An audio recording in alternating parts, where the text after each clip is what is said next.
Dear YouTube, as you know, under copyright law, I am allowed to use portions of copyrighted material, in this case, copyrighted material belonging to the Watchtower Bible and Tract Society of Pennsylvania, so long as this is used for the purpose of criticism and parody.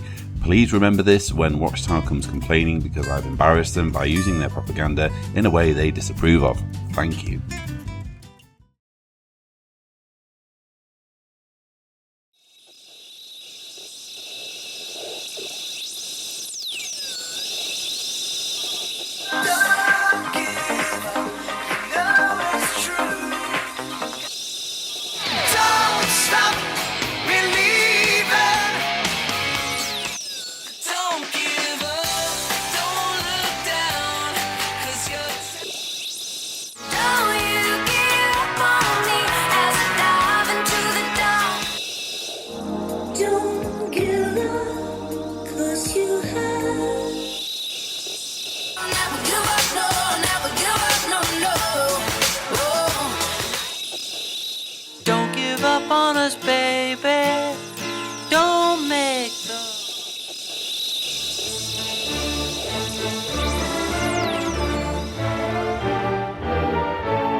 Hello and welcome to my review of the Don't Give Up 2017 Regional Convention series of Jehovah's Witnesses. In case you're unfamiliar with the whole Jehovah's Witness convention thing, basically every year Jehovah's Witnesses have large gatherings called regional conventions. When I was growing up, conventions would mostly consist of just talk after talk after talk, which is still pretty much how they still work, only in the last few years, the governing body, the leaders of Jehovah's Witnesses, have decided to make videos more a part of the programme. That being the case, what better way to review these conventions than to take a look at the videos that millions of Jehovah's Witnesses will be required to watch at these events. Now, a convention lasts 3 days, Friday, Saturday and Sunday. So in part 1 of this series, we'll take a look at material being shown to witnesses on the Friday. Just a bit of a disclaimer if you're unfamiliar with my channel, most of my videos are intended for either former Jehovah's Witnesses or those who are still Jehovah's Witnesses. So it's just possible that there's large chunks of this video that you just won't understand. But I will do my best to speak to all audiences as much as possible, including those who just don't have a clue about Jehovah's Witness theology. So without further ado, let's get straight into these convention videos, and who better to kick things off than Tony Morris himself. On behalf of the governing body, it is my pleasure to welcome all of you to this year's Don't Give Up Regional Convention of Jehovah's Witnesses. For some of you, this may be your first time attending one of our conventions. Perhaps you're here because you received one of our invitations. If so, we're very happy to have you with us. For the rest of us, it doesn't seem possible that an entire year has passed since our last convention. And what a year it has been. Yes, indeed. What a year it has been.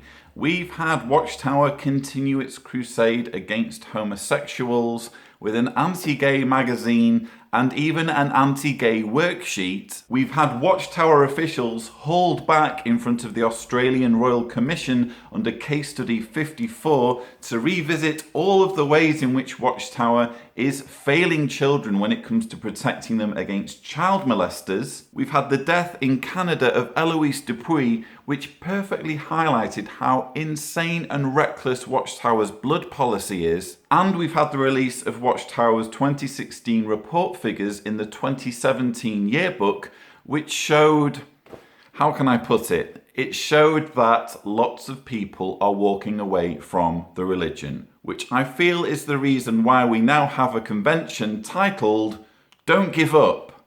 Thanks to over 8 million worshipers of Jehovah, a tremendous witness has been given throughout the earth in over 800 languages. 8 million worshippers may seem like an impressive statistic, but it is tarnished by the fact that since 1981, Jehovah's Witnesses have essentially been a captive organisation from which nobody is allowed to leave gracefully. It was in the September 15th, 1981 Watchtower that the governing body changed the rules so that disassociated ones were to be shunned in just the same way as those who were disfellowshipped for wrongdoing. If you are going to brag about the number of followers you have, it is best to do so when you are not literally threatening every single one of them with family estrangement if they were to ever change their minds about being in your religion. I know of awakened elders who continue to go to meetings and carry on the pretense of being believing worshippers purely through fear of being discovered, and because of the stigma and disgrace that would ensue with their wives and families if they were to walk away.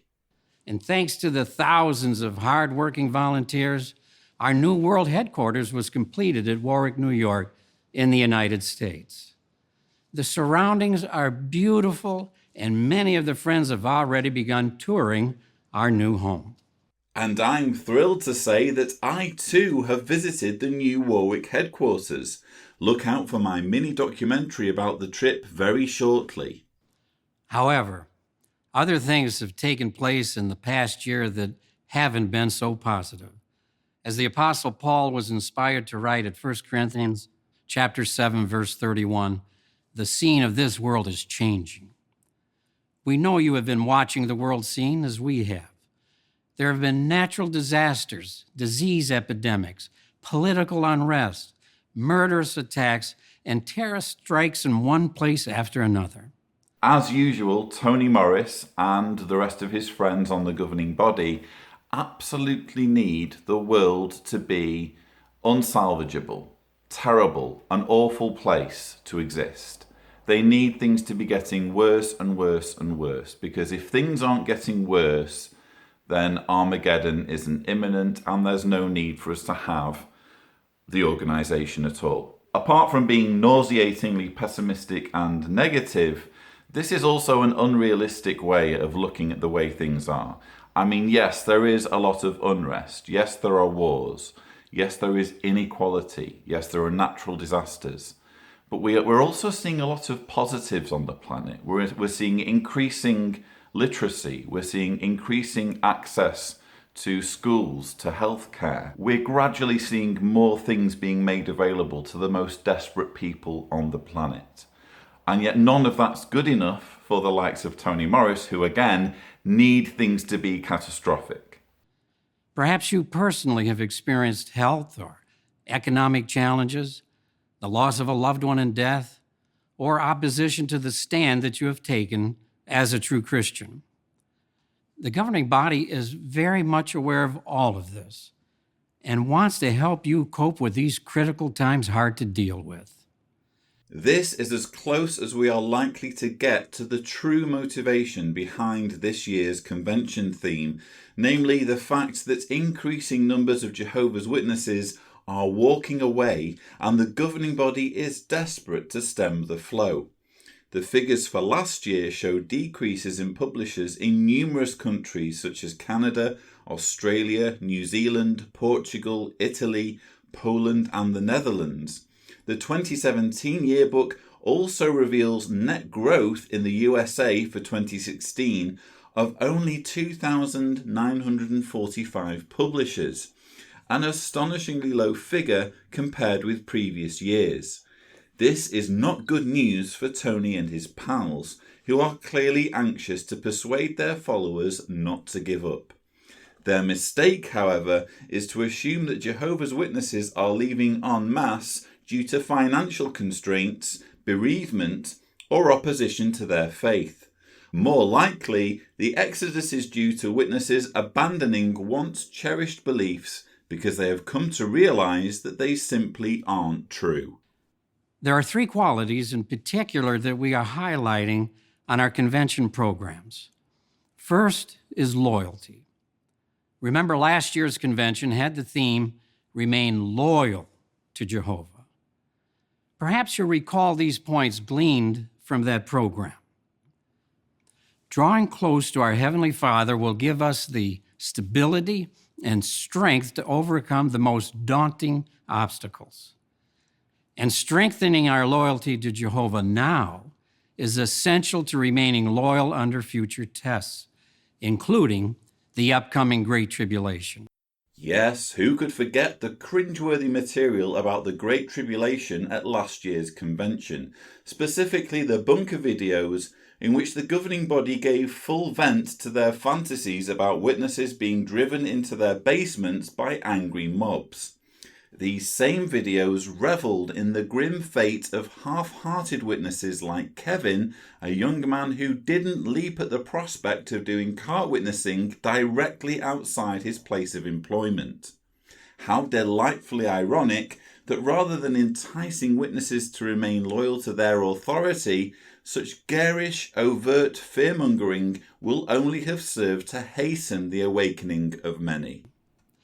It was our earnest desire that last year's program would help you to cherish your loyalty to Jehovah all the more. This year, we are highlighting a second quality, that of endurance. The convention theme has been taken from the words found in Galatians chapter 6, verse 9. Let us not give up in doing what is fine. Hence, this year's theme is, don't give up. Again, I just can't help but notice this strong underlying current of desperation, both in this year's convention, Don't Give Up, and last year's convention, which I called the worst convention ever, Remain Loyal to Jehovah. Watchtower seems to be very conscious of the fact that people are leaving, that it's no longer easy for them to attract new converts and bring converts in at the rate that people are waking up and walking out. If the governing body were smart, their response to this crisis would be to introduce urgently needed reforms, to stop shunning, to stop people dying from refusing blood, to fix its issues with child abuse. But it can't do any of that because it genuinely believes that it has the one and only truth. The governing body genuinely believe that they are ambassadors for God, that any watering down of their teachings would be a capitulation to Satan, and that if people are leaving, it's purely a case of trying to basically plead with them and try to persuade them to stay loyal. In their deluded minds, there really can be no justifiable reason for Jehovah's Witnesses abandoning their faith. Each day of our convention, we will learn about wonderful Bible examples of endurance. The greatest example, of course, is Jehovah God himself. He has patiently endured the reproach brought on his holy name and the pain of watching his beloved creation suffer until the appointed time. Indeed, how gracious and patient Jehovah is to have stood back, arms folded, and watched centuries of human suffering. It mustn't be easy for a God with the power to save children from dying of disease or starvation, or to spare whole families from being wiped out by wars or natural disasters, to restrain himself from intervening, or to intervene only when it's fortuitous for Jehovah's hand to come to the rescue by helping a JW who is putting the kingdom first to get a job, or helping with completing a kingdom hall build on schedule. How grateful we are as humans that Jehovah has put in place a sophisticated plan to spare us from misery, pain and death that involves tolerating it for millennia. Jehovah's servants today are part of a long line of faithful witnesses who have endured with his help. We sincerely commend you for your loyalty and endurance. Now, what is the third vital quality? The one we will highlight during the 2018 convention program. Well, we'll get to that. For now, enjoy this program on endurance. From the opening music video presentation to the last talk of each session, please give it your closest attention. We wish you a wonderful convention. Thanks, Tony. That's very kind of you. I will do my very best to enjoy this convention. Allow me to be just a little bit skeptical based on my knowledge of Pretty much every convention that's ever been, what really awaits us is 3 days of Jehovah's Witnesses being manipulated into believing that the end of the world is imminent and that their only chance of survival is to cling as closely as possible to Jehovah's organization. But hey, who knows, maybe this year will be the exception. Samuel always set a good example at work. He's honest and doesn't use bad language. He's one of Jehovah's Witnesses. Daniel, though, doesn't agree with their teachings, and he often criticizes and mocks anyone who listens. Then today, he exploded at Samuel when he tried to witness to him. He kept trying to speak to us about the Bible. He would always offer me the magazines. And while I was curious about them, I was afraid of what Daniel and others might think, so I never accepted. Soon after, Samuel accepted a job in another town. I didn't see him again for years, but I never forgot how he always remained calm despite all of Daniel's abuse. His good conduct made a lasting impression on me. It was like a seed planted in my heart. In this video, shown as part of a symposium item titled Continue Preaching Without Let-Up, we are introduced to a fictional man named Ezekiel, whose story is related to remind Jehovah's Witnesses of the need to participate fully in various aspects of the preaching work. As with so many propaganda videos, worldly non-witnesses are portrayed as prone to anger and abuse, and witnesses are portrayed as oppressed and persecuted. What this video doesn't even attempt to show is any actual evidence as to why or how the beliefs of Jehovah's Witnesses are objectively true. Apparently, simply by behaving well and responding calmly to aggression, Jehovah's Witnesses can consider themselves God's one true faith. Years after that initial contact with Jehovah's Witnesses, my only son suddenly got very sick and died. My wife and I were devastated. While we grew up in a religious community, nothing we were taught could comfort us. Some in our church even said God took our son because he needed another angel. We were crushed. Finally, we prayed, begging God to help us understand why we lost him. Again, we are treated to a textbook example of cultic manipulation, this time in the black and white us versus them narrative of this video. If a worldly non-witness, in this case Ezekiel, loses someone in death, they can apparently expect to be informed that God has taken their loved one because he needed another angel. No allowance is made for the possibility of non-witness neighbours simply being supportive and consoling, and not attempting to frame a tragedy in a theological context. The irony here is that if any religion habitually exploits death and bereavement for its own ends, it is that of Jehovah's Witnesses. Grieving witnesses are routinely told that their dead loved ones are somehow salvageable, still alive in Jehovah's memory, and that the only way of being reunited with them is to dedicate oneself entirely to serving Jehovah's one and only organization. When we heard the knock at the door, we thought they were angels. It was a well-dressed couple offering the tract, "What hope for dead loved ones." Leave it to Jehovah's Witnesses to exploit emotional upheaval and vulnerability as an opening to drive home their promises of paradise and resurrection of dead loved ones, promises that they have zero chance of delivering on. Though it's only to be expected for cult-like groups to pounce on downtrodden, distressed people in such a crass, opportunistic fashion, I can't help but marvel at how brazenly and unashamedly Watchtower applauds itself for pursuing such an appalling strategy. Jehovah's Witnesses had knocked at our door before, but this time it was different. We listened intently as they used the Bible to explain how we could see our journey again.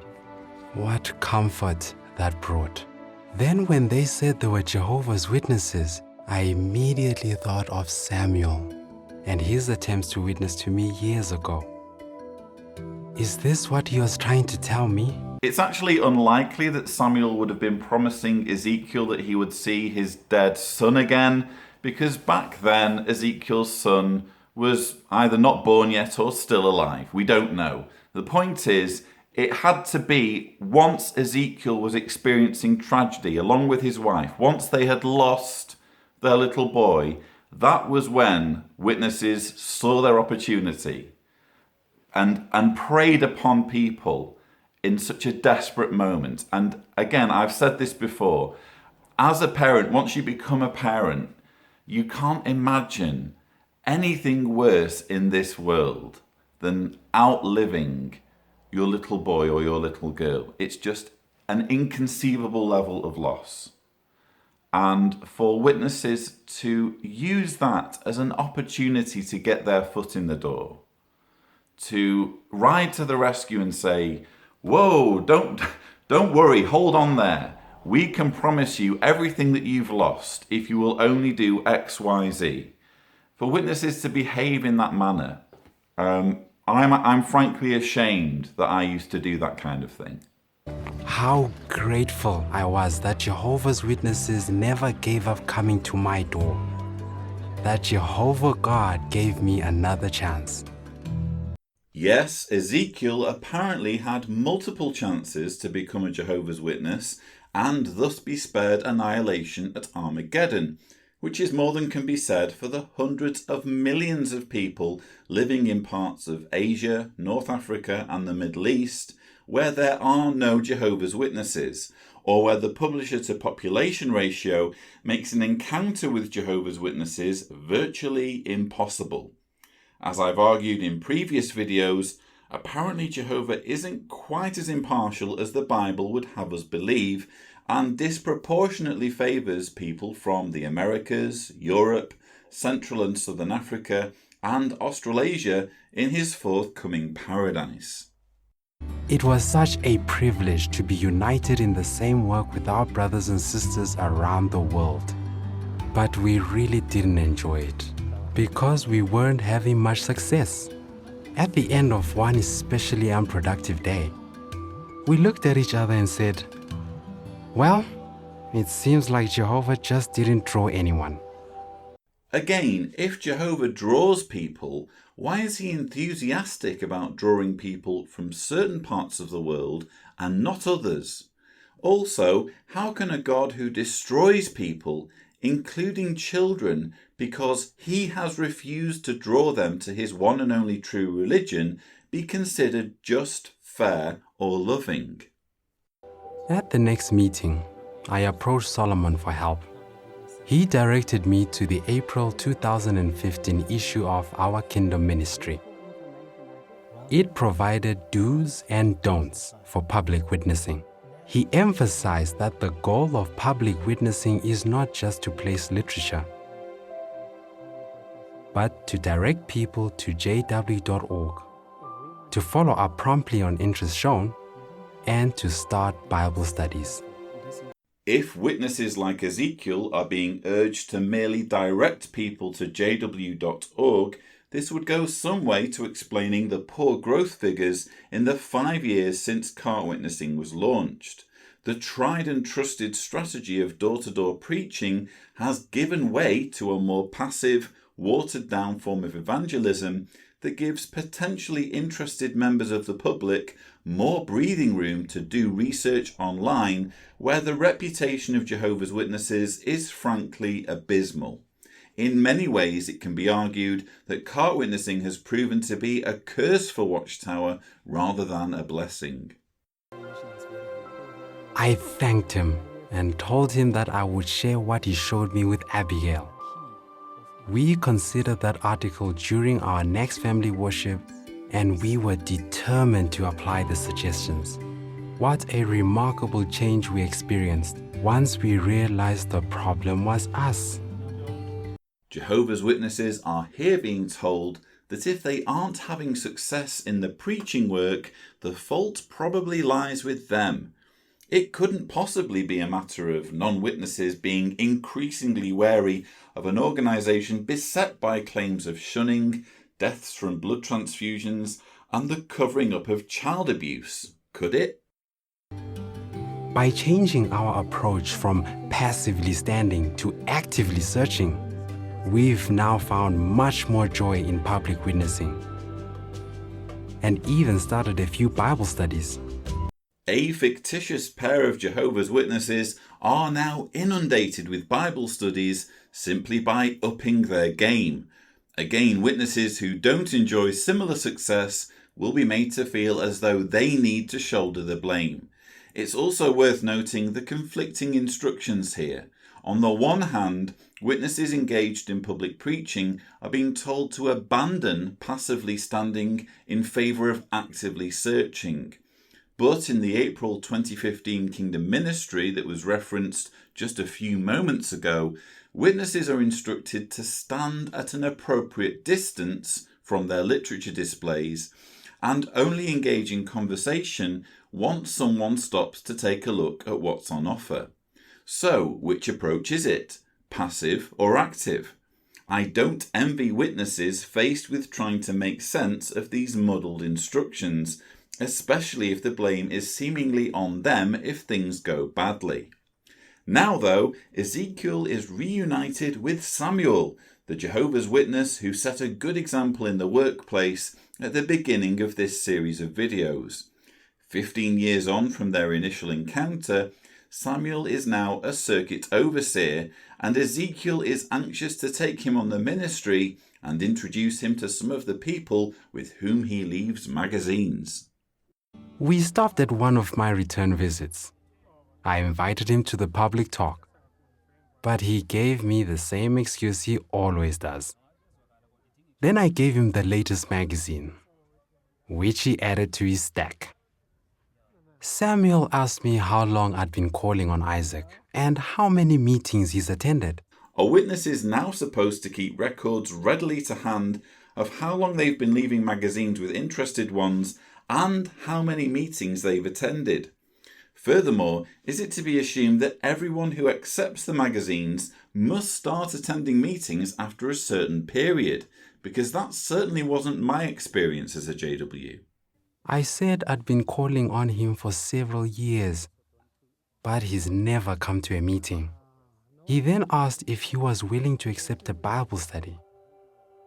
So he showed me Acts chapter 13 verse 48. All those who were rightly disposed for everlasting life became believers.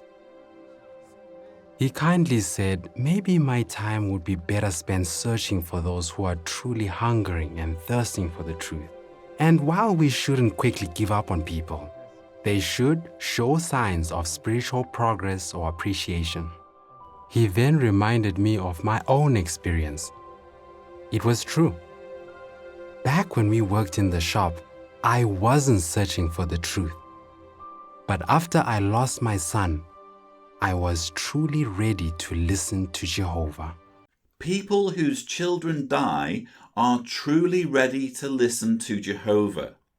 Again, I cannot help but be equal parts astonished and outraged at the brazenness with which Watchtower revels in exploiting tragedy and emotional upheaval. If a religion is really true, it should be proven to be so on its own merits and by means of evidence, regardless of the personal circumstances of the person being preached to. A religious organisation that preys on people who are grieving and relies on pain and suffering to get a foot in the door has nothing to be proud of, and its leaders and followers should be ashamed. Of course, I won't forget about Isaac. I'll still check in on him from time to time. But if people aren't moving in the right direction, I'll search for others, because the work is urgent and lives are involved. Please can we just take note of those final few words, that the work is urgent and lives are involved. So the preaching work is a life or death matter. Now, the reason I raise this is because I've been making videos recently where I've been highlighting the doomsday element of witness teachings, which is to say that when Armageddon comes, the only people who will survive Armageddon are Jehovah's Witnesses, or at least Jehovah's Witnesses are the only ones who stand a chance of surviving Armageddon, because you could be a Jehovah's Witness and still die if you're not good enough as a Jehovah's Witness. But that leaves, the world has 7 billion people living on it, and there are only 8 million Jehovah's Witnesses, so that means that 7 billion people are going to die at Armageddon. Now, some Jehovah's Witnesses are honest about that. I had a conversation, as you'll have seen, in Los Angeles, downtown Disneyland, with a Jehovah's Witness named David, and he acknowledged, when pressed on that point, that yes, Jehovah's Witnesses believe that only they will survive Armageddon. Not all Jehovah's Witnesses are that honest, or not all Jehovah's Witnesses are that clued in with what their own beliefs are. So if you're a Jehovah's Witness watching this, allow me to just use this opportunity to stress this point and ask you to do your research. If you're doubting this in any way, go to Watchtower Library and make it your personal study project to find out who survives Armageddon. Because if Jehovah really is going to massacre 7 billion people, including children, including babies, for the crime of not being Jehovah's Witnesses, then how is he somebody that you would want to spend the rest of eternity worshipping? Now, though, it's time for the convention Bible reading, which is hosted by none other than governing body member Jeffrey Jackson. Moses witnessed an incident of terrible injustice. An Egyptian beating a Hebrew, one of his brothers. He was eager to act, so he killed the Egyptian and hid him in the sand. Which, as we all know, is a perfectly reasonable course of action to take. Who wouldn't, under similar circumstances, come to someone's rescue by murdering their assailant? His own people branded him a killer. I'm curious about the use of the word branded here, as though calling Moses a killer was harsh or unwarranted. He did murder someone by taking the law into his own hands, and then, rather than answer for his actions, he perverted the course of justice by concealing the evidence. Calling him a killer seems perfectly fair. It's astonishing how the worst behaviour imaginable can be excused and rationalised when it is theologically expedient to do so. Fearing for his life, Moses fled Egypt and journeyed across the wilderness to Midian. Poor old Moses, fearing for his life. Obviously, it was too late for the Egyptian guard to fear for his life, because Moses had murdered him before covering his corpse with sand and bravely running away. During those 40 years, Moses would cultivate patience, meekness, humility, mildness of temper, self-control, and the ability to wait on Jehovah. Yes, waiting on Jehovah. Something every elder needs to learn to do, especially in cases where they receive an accusation of child sex abuse and there aren't 2 witnesses. As for Moses, how convenient for him that he got to learn self-control out in the desert without ever having to answer for killing someone. This, by the way, is someone we need to admire if we are to consider ourselves moral people. Then Moses hid his face because he was afraid to look at the true God. Jehovah added, I have certainly seen the affliction of my people who are in Egypt, and I have heard their outcry because of those who force them to work. Oh no! That's awful. Apparently, the Israelites were forced to work as slaves by the Egyptians. And as we all know, slavery is an awful, awful thing, which clearly the Bible would condemn, because the Bible is a moral book. Only that's not quite the case. If you research the Bible, if you read it objectively, look for all the verses that pertain to slavery, and you will find that slavery is not condemned in the Bible. Apparently, God was fine with slavery existing, with the system of slavery. His only objection to slavery was Israelites being taken as slaves. And to highlight this, I'm going to read to you from Leviticus 25, verses 44 to 46. Your male and female slaves are to come from the nations around you. From them you may buy a male or a female slave. Also from the sons of the foreign settlers who are residing with you, from them and from their families that are born to them in your land, you may buy slaves, and they will become your possession. You may pass them on as an inheritance to your sons after you, to inherit as a permanent possession. You may use them as workers, but you must not subject your Israelite brothers to cruel treatment. So again, God was fine with the whole concept of humans being treated as possessions, as things that could be owned by other humans. Today, we have an advanced morality that says that it's wrong to own another human. It's wrong to possess a human and make them do things. You know, we've advanced beyond that point. But given the opportunity to speak against it in the Bible, apparently God was perfectly fine with it, so long as it wasn't the Israelites who were being enslaved. Moses now had a divine commission. The time had come for Jehovah to free his people. The time had come for Moses to be a faithful leader who does not give up. Moses claims a divine commission given to him by a voice speaking out of a burning plant. As flimsy as this would be nowadays as a pretext for leading a violent insurgency, it's at least just as credible as the mandate claimed by the governing body for leading 8 million Jehovah's Witnesses, even to the point of breaking up families if their authority is challenged. According to them, an invisible Jesus invisibly turned his attention to earth between 1914 and 1919 and invisibly chose a group of leaders to be his faithful slave. A group of leaders who, once dead, would automatically be replaced by their most prominent followers, with Jesus' continuing invisible approval. You can see why Jackson is so impressed with emphasizing the veracity of Moses' bush-based divine commission, given that his own is similarly dubious. And I will give this people favor in the eyes of the Egyptians. And when you go, you will by no means go empty-handed. Each woman must ask her neighbor, and the woman lodging in her house for articles of silver and of gold as well as clothing. And you will put them on your sons and your daughters, and you will plunder the Egyptians.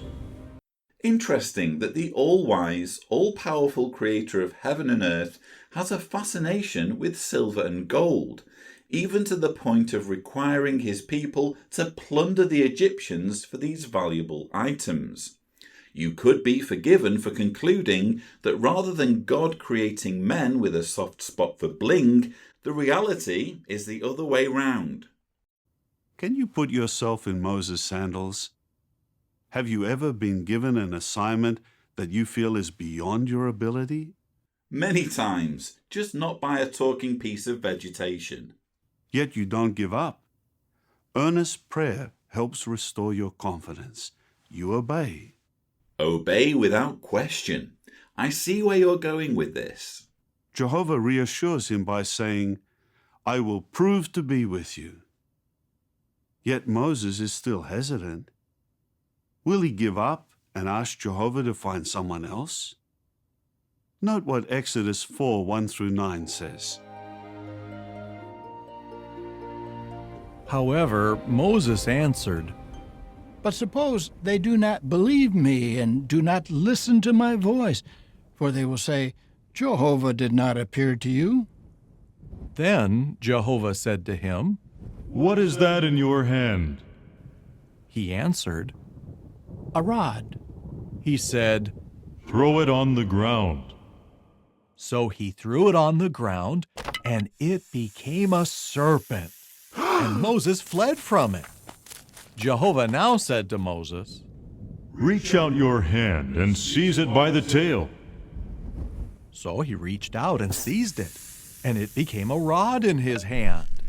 God then said, This is so that they may believe that Jehovah, the God of their forefathers, the God of Abraham, the God of Isaac, and the God of Jacob, has appeared to you. Isn't it interesting how both in the New Testament, in the Greek scriptures, and in the Old Testament, in the Hebrew scriptures, both God and Jesus recognize the need for evidence. They both feel the need to prove themselves to their followers, to their worshippers. So in the New Testament, in the Greek scriptures, you've got Jesus performing miracles, and when asked why he's performing miracles, he freely says, well, I'm doing it to convince people. I'm doing it so that people will believe me. And here in this account, you've got Yahweh, Jehovah, apparently anxious to give evidence to the Israelites that Moses is his appointed channel. Contrast that with the situation today, and apparently God no longer feels in any way compelled to give us evidence that the faithful slave, that the governing body, that the Watchtower organization has any role in his plans. Apparently nowadays we've just got to completely take it on face value. If Watchtower says we're the faithful and discreet slave, we were chosen between the years 1914 and 1919, it all happened invisibly, you'll have to take our word for it. Now we've just got to say, okay, that makes sense. And if we're of the sort of mindset where we can't just be persuaded to believe on bad evidence, where we need some kind of tangible proof that God indeed chose Watchtower, well, that's a problem. That's our problem. We're being too critical now. We're being too skeptical. We need to just accept this. If they will not believe you or pay attention to the first sign, then they will certainly heed the next sign. Still, even if they will not believe these two signs and refuse to listen to your voice, you will take some water from the Nile River and pour it out on the dry land. And the water that you take from the Nile will become blood on the dry land. Moses needs reassurance. So Jehovah gives Moses not just one, but 3 signs to show the older men proof of divine backing. And what powerful credentials these are. While we're on that subject, Jeffrey, what exactly are your credentials? How are we supposed to accept you as one of God's faithful slave mouthpiece? What proof can you give us? All we have in the literature are these convoluted theological arguments that basically amount to take our word for it. Take our word for it that God chose this organization, not back in the days of Charles Taze Russell. We've changed our minds on that. No, it had to be from Rutherford onwards. And by the way, don't do too much research into what kind of a man Rutherford was. Just take it from us that he was okay. He passed the standard of what was required of a leader. And Jesus chose him between 1914 and 1919. And when Rutherford died, as he inevitably needed to do, and his associates died, it just so happens that whole mantle of authority got passed on to succeeding generations of Watchtower leaders, pretty much like, what's it called now? Apostolic succession, which incidentally is a teaching that Watchtower is not okay with when the Catholic Church uses it. But when Watchtower uses it, it's perfectly fine for this mantle of power to be passed on from generation to generation, necessitated purely by people dying. When you're a Jehovah's Witness, you don't think about it that way. I mean, why would you? You've been raised to consider the governing body, the faithful slave, Watchtower. You just take it as a given that it's God's organization. You don't really need to know all of the ins and outs. You don't need to know the history. You don't need to know when this mandate was passed down from God. It's just been a given from the moment you could walk, from the moment you could start being taken to meetings. But that doesn't mean that witnesses aren't entitled to know what the evidence is, because according to these scriptures that Jeffrey Jackson is just showing us, God himself is interested in presenting evidence. As for me, I will allow Pharaoh's heart to become obstinate, and I will multiply my signs and my miracles in the land of Egypt. But Pharaoh will not listen to you. And I will lay my hand upon Egypt, and bring my multitudes, my people, the Israelites, out of the land of Egypt with great judgments. Jehovah predetermines the outcome of the 10 plagues by revealing to Moses that he will make Pharaoh's heart obstinate. Apparently, an entire nation must suffer to the point of millions of firstborn children being slaughtered by an angel because God insists on putting on a show and doesn't want the leader Pharaoh to spoil things by acquiescing to his demands. This passage makes no sense until you tie it in with other passages in the Greek scriptures that clearly describe predestination. In other words, God foreordaining the behaviour of humans. For example, as highlighted in a recent video, chapter 9 of Romans clearly describes Jehovah creating vessels for destruction, humans who are determined as evil by God when they are still in the womb. To drive home this point, in verses 9 to 13 it is revealed that God hated Esau before he was even born. How are we to love, respect, or indeed worship a God who behaves in such a vindictive manner, creating people evil or forcing them to act obstinately just so he can entertain himself? Plague 10. The firstborn of man and livestock is killed. Pharaoh sees his firstborn dead. He hears great outcries of bitter grief rise from the houses of all the Egyptians, because they too see their firstborn dead. These disasters will show that Jehovah's sovereignty is real and that he is worthy of worship. Speaking for myself, I can muster no urge to worship a deity who considers murdering children to be a desirable solution to any problem. If God really wanted the Israelites out of Egypt, relocated to the Sinai desert where the overwhelming majority of them would later drop like flies, he could have snapped his fingers and made it happen. Instead, as with the flood of Noah, we get all this implausible, violent melodrama with God engineering a convoluted, inefficient, needlessly heavy-handed strategy that mostly involves showing everyone how powerful and imposing he is. Not that I believe any of this happened, as there is zero archaeological evidence to support it, but even if we were to assume it did, I can't bring myself to be impressed. Thus I will glorify myself by means of Pharaoh and all his army, his war chariots, and his cavalrymen. And the Egyptians will certainly know that I am Jehovah, when I glorify myself by means of Pharaoh, his war chariots, and his cavalrymen. Somebody seems awfully keen on glorifying himself. Again, is all of this supposed to be endearing? The returning waters covered the war chariots and the cavalrymen and all of Pharaoh's army who had gone into the sea after them. Not so much as one among them was allowed to survive. But the Israelites walked on dry ground in the midst of the seabed, and the waters formed a wall on their right hand and on their left. Thus Jehovah saved Israel on that day from the hand of the Egyptians, and Israel saw the Egyptians dead on the seashore.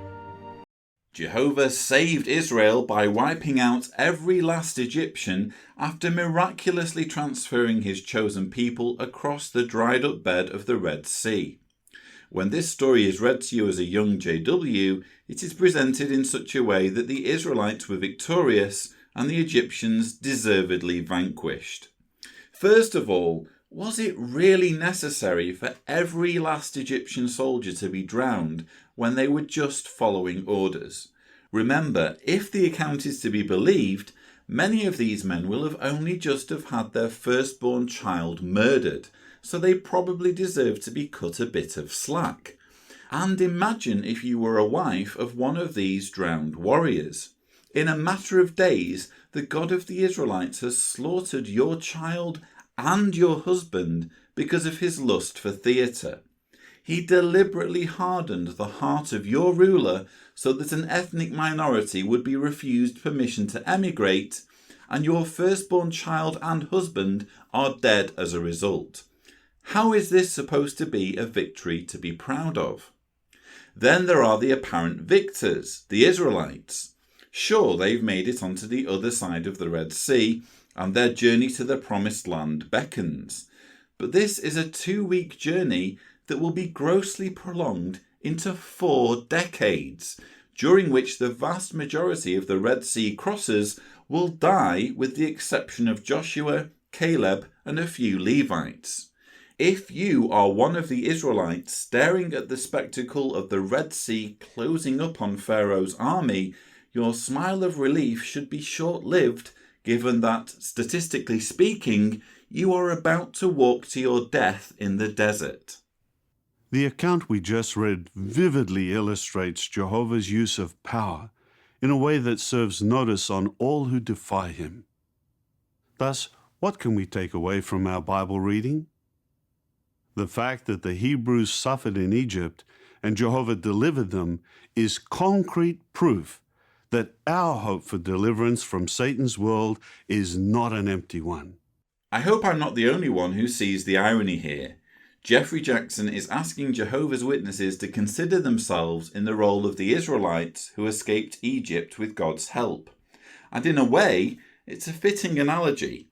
A group of people transplanted from normal society, lured with false promises and forced to spend the rest of their lives wandering in oblivion, in constant dread of annihilation lest they transgress one of a myriad of rules and instructions, and most likely dying without ever seeing what they were promised, pretty much sums up the fate of those who are indoctrinated as Jehovah's Witnesses.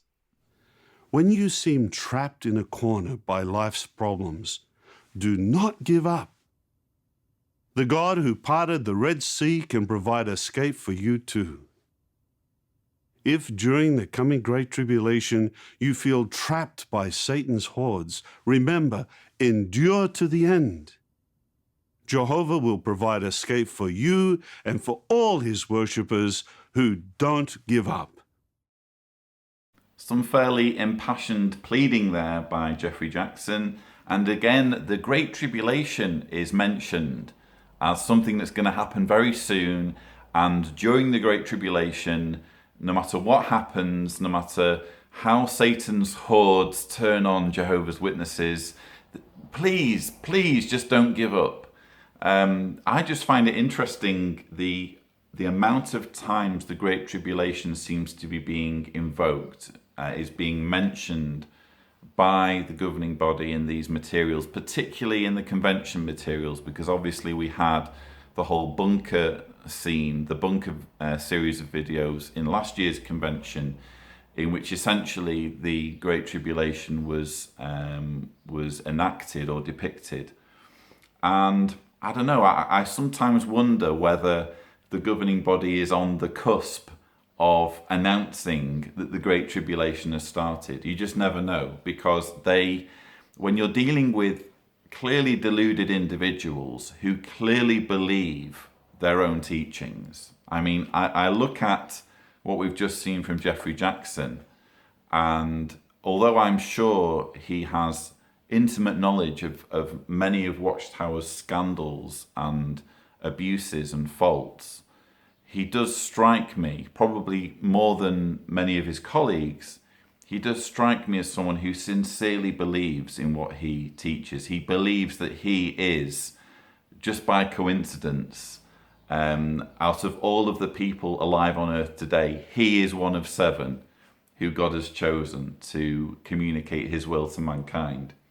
It wouldn't surprise me if you sort of within the next few years, we see the governing body say, it's the Great Tribulation. I think they're deluded enough to do that. The problem they will have, if they do announce the Great Tribulation, is that they can only do that once. They can't kind of have a false start where they announce it and then say, oh, actually, we've changed our minds. It isn't the Great Tribulation. They only get to pull that trick once. And also, the Great Tribulation is supposed to be very, very brief. Like the pangs of distress on a pregnant woman, I think is how it's described in the Bible. So they have to be absolutely certain that that Jehovah's Witnesses are being rounded on. And you can see them thinking along those lines if, for example, the organization is forced into bankruptcy or is forced into like a legal action that compromises the organization in some way. You can see the governing body feeling sufficiently backed into a corner by what's happening and by the woes of Watchtower to feel that it needs to be interpreted in that way. It may never happen. I'm certainly not predicting it to happen. I'm just saying I can see it happening.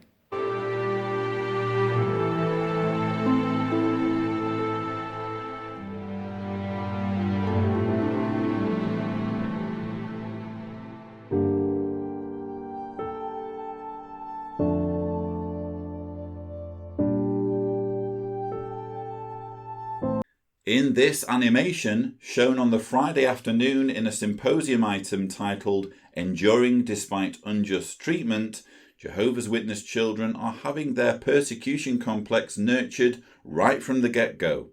They are being led to believe that if children at school are nasty to them about their religion, it can't be because kids can sometimes be mean and bigoted, or because they are pushing their beliefs, or more specifically their parents' beliefs, in other kids' faces. No, it must all have a grander, more profound meaning. It must be that Satan is conspiring to discourage them and make life hard for them as true worshippers, just as he conspired to have Joseph thrown into a pit by his conniving brothers.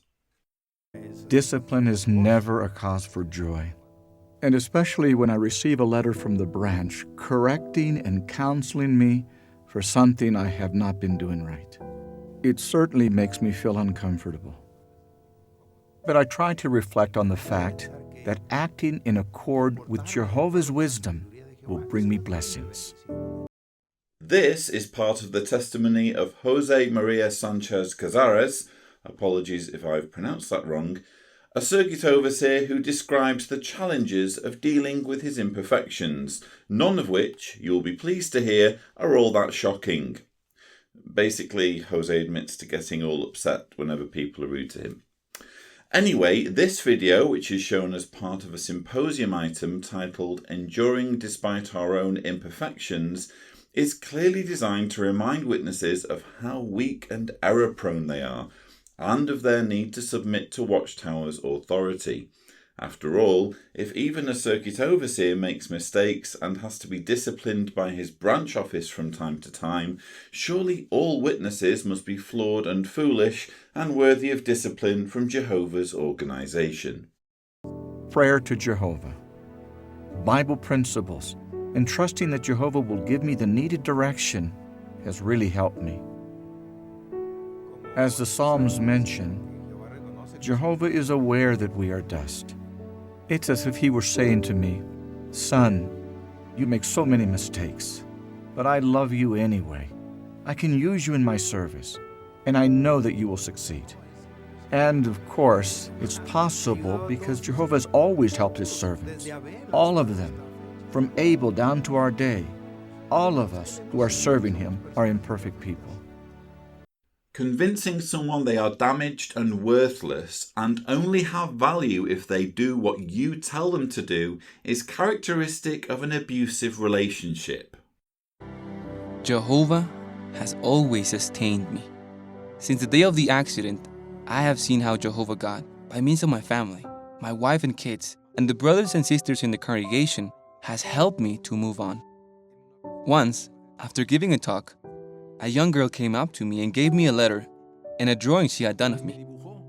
She thanked me and encouraged me by saying that very soon, Jehovah would give me my hands back in the paradise. Things like that, like being able to hold my wife's hand, my children's too, to carry them and play with them. That's my hope, and I have complete confidence that Jehovah will bring it about. This is David Serrano Cazares, a Jehovah's Witness from Mexico who lost his hands in an electrical accident. His testimony is typical of the kind of emotionally charged propaganda we see regularly on JW broadcasting episodes, in which witnesses who face adversity claim that they have only been able to triumph as a result of their faith, while conveniently ignoring the fact that thousands in similar situations are able to get by just fine without outsourcing their freeness of thought and decision-making ability to a group of leaders in New York. As much as I sympathise with David and those like him who suffer from serious disabilities and health conditions, I cannot help but feel enraged on their behalf that their plight is being worsened by the way Watchtower is lying to them.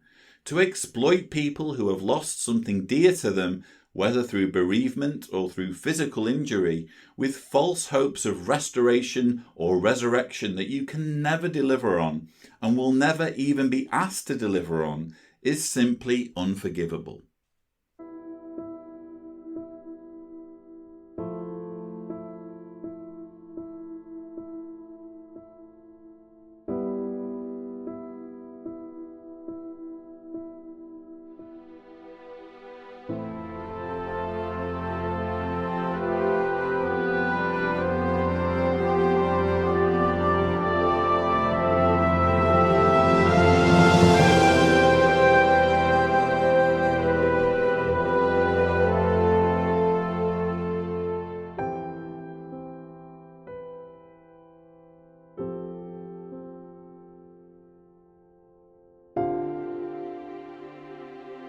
With Caleb having already made an appearance, it's now Sophia's turn to feature in another rather primitive animation sequence aimed at appealing to children in the audience who are familiar with the characters. In these images, Sophia is consoled following the death of Sister Elsa, an older sister in the congregation who featured in an earlier instalment about making friends as part of the Become Jehovah's Friends series. Lasting friends can be of any age when they love Jehovah, is the final message of that particular episode. Unfortunately, Sophia's conditional friendship with Elsa has been abruptly curtailed by Elsa's death, but Sophia is reassured that all will magically be fixed in the resurrection when Elsa is brought back from the dead in the same way as Lazarus was summoned from his tomb by Jesus. While many find solace in the sincere belief that it's possible for humans to cheat death under certain circumstances, to dangle this carrot in front of children as a means of soliciting their lifelong loyalty to a religious organisation is no reason for pride. I was arrested and sentenced to 2.5 years in prison for my neutrality. The surroundings in prison were unfamiliar and overwhelming. We're now introduced to a young conscientious objector as part of a symposium item titled Enduring Despite Persecution. Every year, young Jehovah's Witnesses in many countries where military service is mandatory decide to serve prison sentences rather than join the army in even a non-violent capacity, because the combat training to which all army recruits are subjected is considered by Watchtower to involve learning war and is therefore an affront to witness beliefs. In South Korea alone, 401 young witness men currently languish behind bars due to taking this stand, according to the latest figures on JW.org. As you would expect, Watchtower wastes no time in pointing to this state of affairs as evidence of persecution at the hands of Satan's wicked system, which is why this young man's story is now being presented. In that situation, only prayer and God's word brought me comfort. But then my Bible was taken away from me. It was returned to me, though, sometime later. I was allowed to have literature on one condition, that I would not preach. True, preaching wasn't allowed, but that didn't mean I wasn't allowed to speak, did it? I was determined that no matter what happened, I would remain faithful. If you're in that situation, either you're going to preach or you're not going to preach. And if you decide to preach, then fair enough, that's your call. It's you who has to deal with the punishment or the ramifications. But don't give us this, well, there was nothing against me talking, was there? And then using this talking, this freedom to talk, to then do the thing that you're not allowed to do, which is preach. And as we see in this testimony, the guy preaches on an epic scale. So I just find it astonishing how witnesses are basically being encouraged to think in this deceptive way, to think in this disingenuous way of, it's okay to, act dishonestly or to, flout the rules if it's in Watchtower's interests. I didn't swear and I kept myself physically clean. This didn't go unnoticed by the prison officials. One day they said to me, "Because you are morally and physically clean, we want you to be our head cook." That's how I became their chef. The message being conveyed here is repeated in multiple Watchtower propaganda videos, namely that only Jehovah's Witnesses are morally superior and they stand head and shoulders above their depraved, pathetic worldly counterparts. Personally, whether this particular story is true or not, I find nothing morally admirable in supporting an organisation that breaks up families over differences of opinion, encourages people, including children, to die rather than accept blood transfusions, and covers up child abuse on an industrial scale. I constantly saw evidence of Jehovah's hand. The ministry was amazing. There were months when I served up to 120 hours. I placed more than 100 pieces of literature. Firstly, how was he able to do 120 hours per month and still perform his duties as the prison's chef? Secondly, where was he getting more than 100 pieces of literature from in prison? I assume per month. It could be that he's referring to digital copies, but even then I find it highly doubtful that he was able to sit 100 plus prisoners per month down in front of a computer to stare at a PDF. Prison is not the sort of place where you want to be bothering people on that kind of scale. But even if we grant him these statistics, I cannot fathom how being prodigious as a PR representative for a cult is evidence of Jehovah's hand. I'm used to Watchtower claiming divine intervention for incredibly mundane and unremarkable achievements, but this takes things to a whole new level. Are we really expected to believe that God prioritized helping a prison chef circulate literature over saving people from disease, starvation, and natural disasters? What kind of God would do that? Thanks to Jehovah, I was able to stay in full-time ministry the whole time I was in prison. This filled my heart with joy. Without Jehovah's help, there's no way he would have been able to do pioneer hours in prison. Prisons being traditionally places where people have an awful lot of time on their hands. The day for my release finally arrived. It was a complete surprise for my mother. I hadn't told her. I will never forget that moment when we were reunited. I will never remember the moment when my dad and I were reunited, because it hasn't happened yet and it isn't likely to. You see, my dad is a Jehovah's Witness elder who believes his God requires him to treat his unbelieving son as though he's dead, not to mention his daughter-in-law and 3-year-old granddaughter. But hey, I'm glad at least you were able to meet up with your mother again, if only because you haven't similarly had the misfortune of discovering your beliefs are utter hogwash.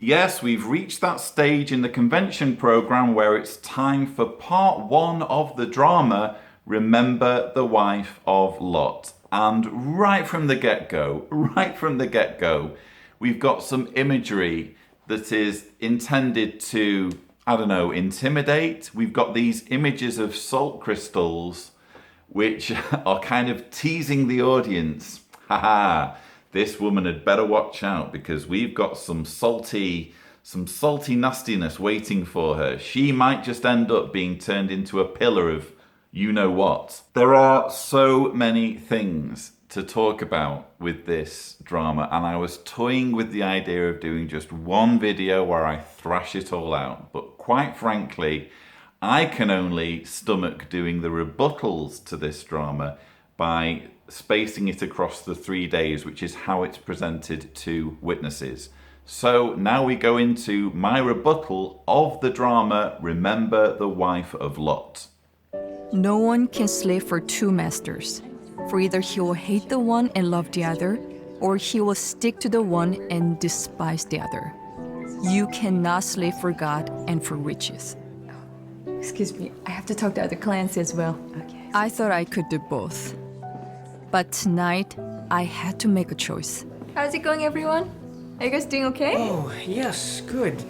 A key message in the Remember the Wife of Lot video is the black and white, narrow-minded mantra that there are only 2 choices in life: serving God, specifically serving God the way Watchtower tells you to serve God, or serving riches by means of materialism. I'm here to tell you that those are not the only 2 options on the table. I happen to no longer believe in God because I await evidence that the God of the Bible is real, but I can honestly tell you that the acquisition of wealth is by no means the driving force in my life. If I had to choose what takes utmost priority, I would have to say it's caring for my family and making sure they're happy and comfortable. To that end, looking out for my little girl and making sure she has as many opportunities as possible available to her as she grows up is paramount. I also derive great joy from my activism work, and I continue to be amazed at how the internet, and YouTube in particular, has made it possible for people's lives to be impacted positively through sharing information and resources. As with most people, making money is a consideration for me, I won't deny it, but no more than it was when I was a believing Jehovah's Witness. If anything, I am now less stressed about money than I was as a witness, because I am not having to jump through hoops to earn it in the same way as I was when I was pioneering. I no longer need to sacrifice time and energy on attending meetings or participating in the preaching work instead of putting food on the table or spending time with family. So I'm afraid I can't buy into this claim, repeated both here and elsewhere in Watchtower propaganda, that all non-witnesses are only obsessed with acquiring wealth. In my experience, this simply isn't true. Hey girls, I'm home. Hey! Wow, you guys are busy. Hey, Gloria, you went on service day. How did it go? Yes, we had a really nice time. I had some nice calls over on the east side of town. Oh, really? Yeah. Hey, you know Joe, the contractor I've been doing accounts for all these years? Uh-huh. Well, I got a chance to witness to him today, and he agreed to start a study. Wow, Dad, that's awesome. Oh, that's great. I hope it works out. Yeah, I do too. Ooh, what's that? Ooh, Hey, this looks good. you can wait a little bit. I don't know what you're making, but I'm sure it's really good. Well, if you let us finish making it. Okay, all right. I give up. I'm gonna work on the budget. Okay, so just call me when it's ready, all right? Okay, sure. If you're a non-Jehovah's Witness watching this video, take it from me that Jehovah's Witnesses do not speak to one another about their preaching work in such a giddy, ecstatic way. Though witnesses do occasionally enjoy a positive response to their work, I'm not aware of them sharing their experiences with this level of enthusiasm, as though they've just won a free trip to Disney World. Also, maybe it's just me, but I can't help but grimace at the portrayal of mother and daughter stood at the kitchen counter while Dad gives them encouragement and compliments before disappearing to work on the budget. I wouldn't personally go so far as to call it sexist, but it's certainly a wasted opportunity to break down a few gender stereotypes and show the organisation in a more progressive, less 1950s light. Oh, Tina, by the way, is your talk ready? Circuit overseer will be there, so you want it to be perfect. It will be, but that's not till next week anyway. I actually like this small touch. The Mother Gloria wants her daughter's talk to be perfect, even though there is still more than a week to prepare and rehearse what amounts to little more than a sample preaching presentation lasting only a few minutes. And why? Because the circuit overseer will be there. This preoccupation with impressing the visiting Watchtower representative by going above and beyond what you would normally do if he were not visiting is actually pretty common. Though I find the whole thing self-evidently superficial, I will grab the slightest morsel of realism in this otherwise nauseatingly unrealistic narrative with both hands.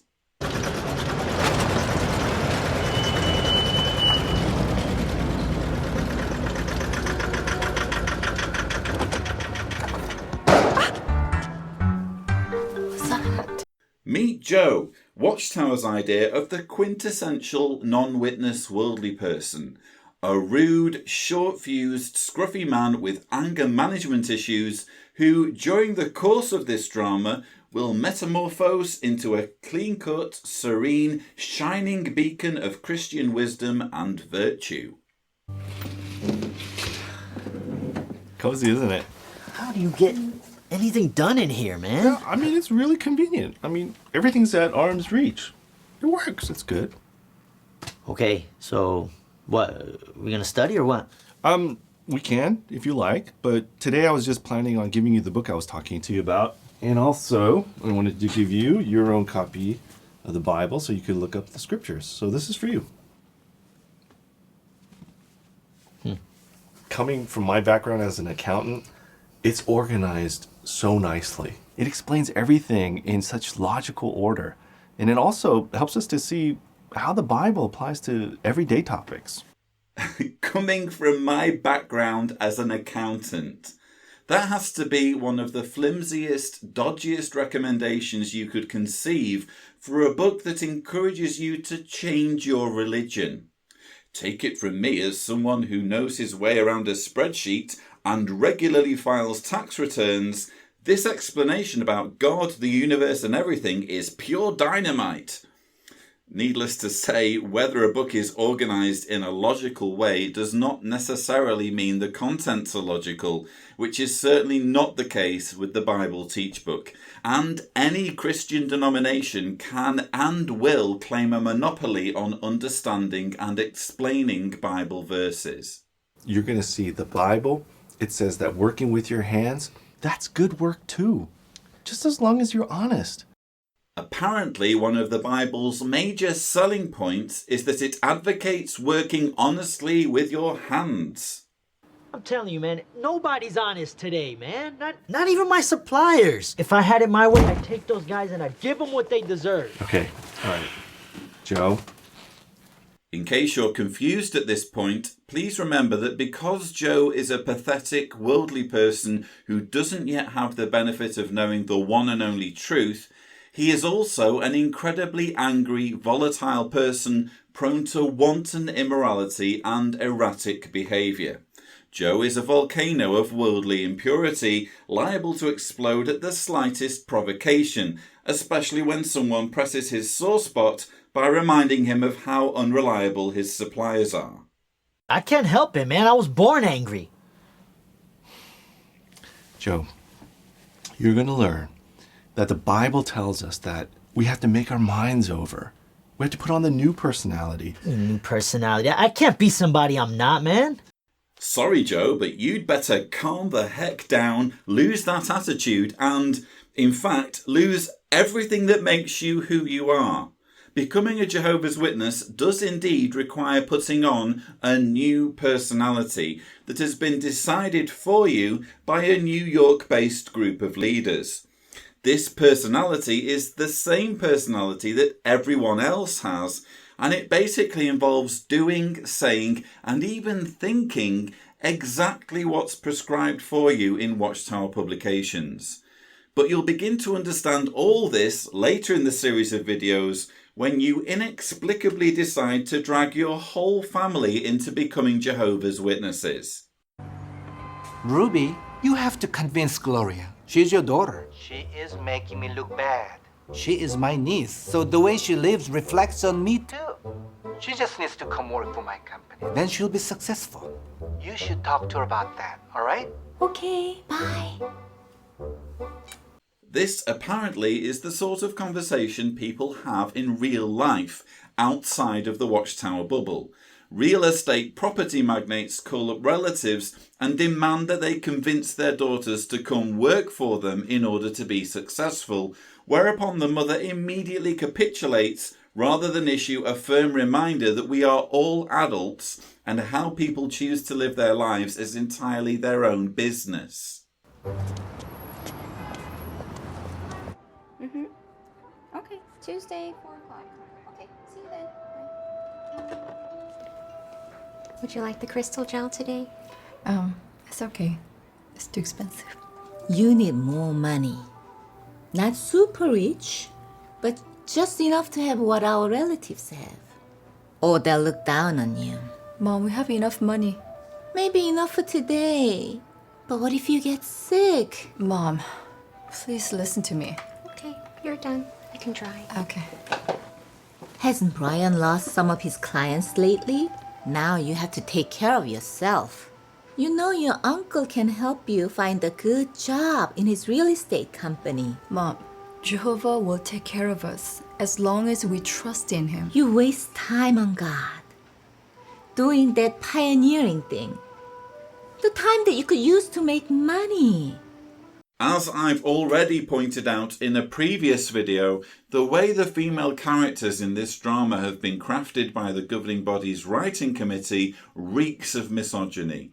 The lead character's mother is portrayed as a stereotypical meddling mother-in-law who badgers, manipulates and interferes, and her daughter, as will become clear later, has been scripted as a fretful, fickle, tempestuous diva who is easily swayed by superficial things. The writing team behind this monstrosity is almost certainly comprised wholly of men, and judging from their handiwork, I would suggest that they need to take a long, hard look at their view of women, which I would characterise as extremely outdated, demeaning and unhealthy. Are you okay? Well, Brian, I'm worried. What happened to her can happen to us too. I mean, we need a stable income and I can get a job at my uncle's real estate firm. Maybe this is an answer to our prayers. I might have to quit pioneering until I settle into work and stuff, but just for a while, until we're financially more stable. Gloria, we have enough. Besides, Jehovah will take care of us. He always has. We just have to trust in him. What about our girls? They need a stable income to be pioneers.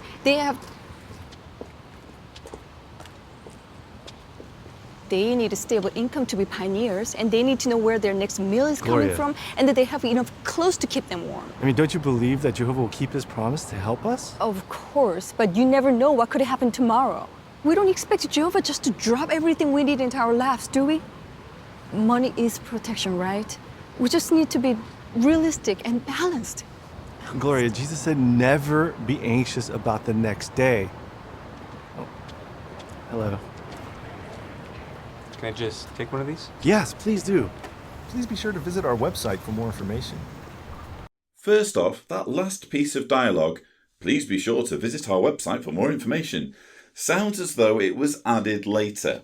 Perhaps the scriptwriters decided it was an otherwise wasted opportunity to train witnesses on how to do cart witnessing work. That aside, this scene is disturbing in the way it portrays Gloria as paranoid and difficult for expressing genuine concerns about the family's finances. Just before this clip, a woman approaches the cart and mentions that her husband has recently lost his job, which prompts Gloria to share her worries with her husband about their own predicament. But rather than take her reasonable concerns on board, Brian dismisses them out of hand, reminding her that Jehovah will provide. JW husbands watching this now have Watchtower's official permission to similarly ignore their wives' anxieties over financial issues, and JW wives are on notice that if they attempt a similar conversation with their husbands should the need arise, they can expect to be shut down. So, you guys meet a lot of different people when you do this work? Yes, as Jehovah's Witnesses, we like to meet people from different backgrounds and cultures. So that we can convert them to our belief system. Sorry, that part of the script must have somehow been overlooked. Yeah, we like to meet people from other countries, don't we, Mary? Yeah, we do. But we already have our own religion and traditions. They're part of who we are. Didn't becoming a witness mean you had to give that all up? Not at all. We'll still enjoy our traditional food, music, and clothes, and so many other things. Mary's question, which specifically mentioned religion, is cleverly sidestepped. Apparently, culture can be boiled down to food, music, and clothes. So long as you're allowed to keep those things, you're allowed to keep your culture. Yeah, so we enjoy the best parts of all cultures. We just avoid the parts that God disapproves of. Like what? Well, for example, my mother still prepares food to offer to our dead ancestors on special days. Oh, wow. Yeah, I don't think I would ever do that. I can't help but notice the awkwardness with which the lady playing Gloria delivers some of her lines due to her apparent problems with enunciation. That last line about her mother preparing food is very difficult to make out. Does she say, "My mother still prepares food to offer at our dead aunt's sisters on special days"? I can't be sure, but if any lines of the dialogue are unclear or poorly delivered, it clearly falls to the director to ask for another take. But it seems on this occasion he was asleep on the job. As to this point about Gloria's mother Ruby being invoked as an example of how tolerant and accommodating witnesses can be, I must say I'm confused. Isn't Ruby supposed to be a lapsed witness who even told Gloria in an earlier scene, "You waste time on God doing that pioneering thing"? Now, though, all of a sudden, Ruby is being pointed to as an example of how believing Jehovah's Witnesses are attentive to the cultures and traditions of others. Either the scriptwriters didn't think this one through, or they are consciously encouraging witnesses to mislead people and misrepresent their faith in their quest to find new converts. Also, when Brian says that witnesses only leave out the things God disapproves of, this is a disingenuous answer, especially when witnesses are led to believe that God disapproves of even such harmless things as growing a beard, celebrating the day of one's birth, joining a sports team, or going to college or university. Do you know Anna and Tina? Oh yeah, I've definitely seen them around. They're both so really brainy. Okay. Let's see. Your girls are very lovely. This, by the way, is where you need to laugh. The comedy doesn't get any better than at this point, trust me. Also, am I the only one who finds this quirky Latino music, seemingly associated with Joe's family and its foibles, quite patronising and, frankly, racist? If it were a Scandinavian family, would we be hearing Viking music? Or maybe bagpipes for a Scottish family? What's the deal here? Okay, it's always been wrong to strive to be rich. No, not rich. Just plenty. Just enough to give them peace of mind so that they can sleep soundly. That's exactly the opposite of what the Bible says. Sweet is the sleep of the one serving, but the plenty belonging to the rich does not permit him to sleep. But don't you think they need a fallback career? Just in case? Just in case what? In case Jesus was wrong?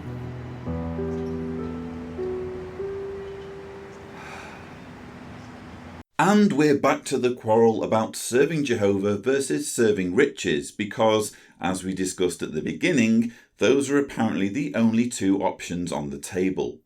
Notice how in this scene, Gloria's perfectly legitimate concerns about planning for the future and ensuring her daughters are financially secure are dismissed as wrong, unreasonable and contrary to Scripture. The suggestion is even made that if you don't sacrifice your career to Jehovah, you are not showing sufficient faith that God will attend to all your material needs. Hey girls, you know what I always told you? You need to marry someone with the same standard as ours. You have to consider their family background and parents' career. Mom, doesn't the Bible say marry only in the Lord, not only in your social class? Yeah. Never mind. Have you guys finished your homework yet? And your final's coming up. I don't want you missing any more meetings than necessary. Okay?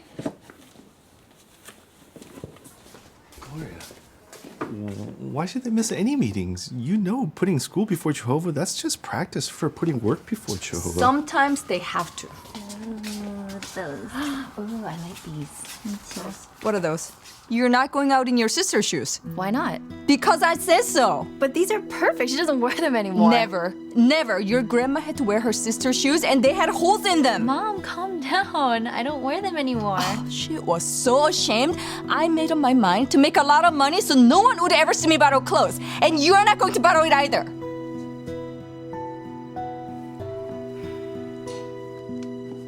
As you have just witnessed, likely with palm firmly in face, the Jehovah's Witness mother Gloria has just had a meltdown in front of her family, because that's, I'm afraid, what failing to love Jehovah sufficiently will do to you. Make you unreasonable, melodramatic and incoherent. Cleverly concealed in this barrage of abominable acting is the reminder to witnesses that they should never miss meetings, not even at the expense of better school grades or for work-related reasons. For Jehovah's Witnesses, self-betterment through education and providing financially for oneself and one's family all comes a sorry second to the inestimable privilege of sitting in a windowless room and being talked at for 2 hours. But like the gherkin in a Big Mac, this lesson has been added merely to give fuller flavour to the broader message witnesses are expected to ingest, which is that failing to take Watchtower teaching seriously will turn you into a rambling, psychotic, unstable loon. I'm gonna tell you exactly what's gonna happen. It's the same thing that happens when I go to church. The people don't even know that I'm there. So why go? What? Nothing. You'll see. You'll see. Joe's wife Mary is here shown expressing her expectations about attending her first Kingdom Hall meeting, specifically her concern that nobody will speak to her. Without having attended any meetings himself, Joe reassures her that she will be proven wrong.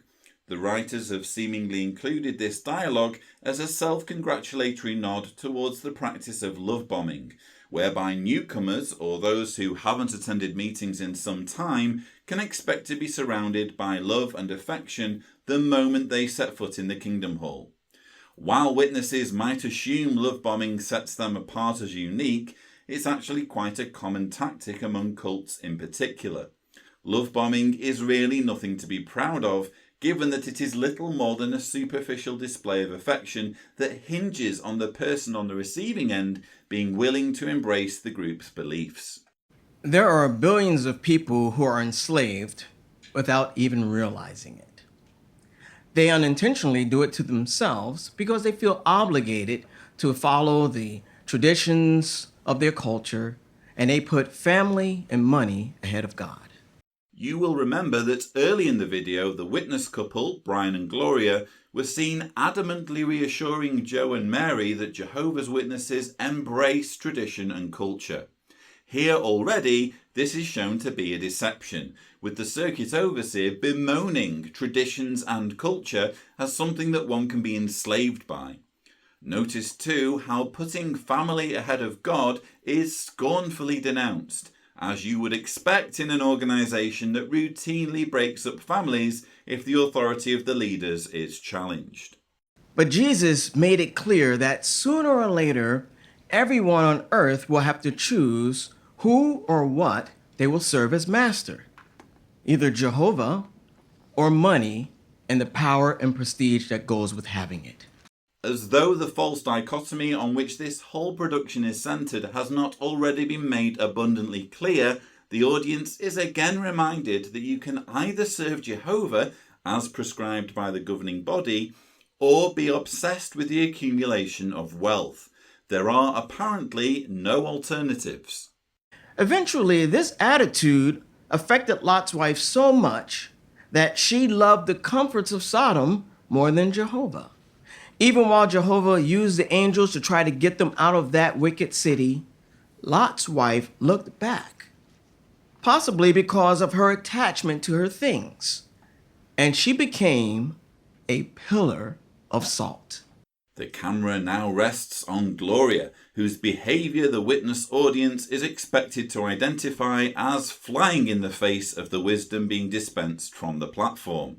If Gloria doesn't get her act together and stop being less than 100% devoted to her faith, she should expect to meet a similar fate to Lot's wife, who apparently fully deserved to be executed in excruciating fashion simply for looking in the wrong direction when instructed otherwise.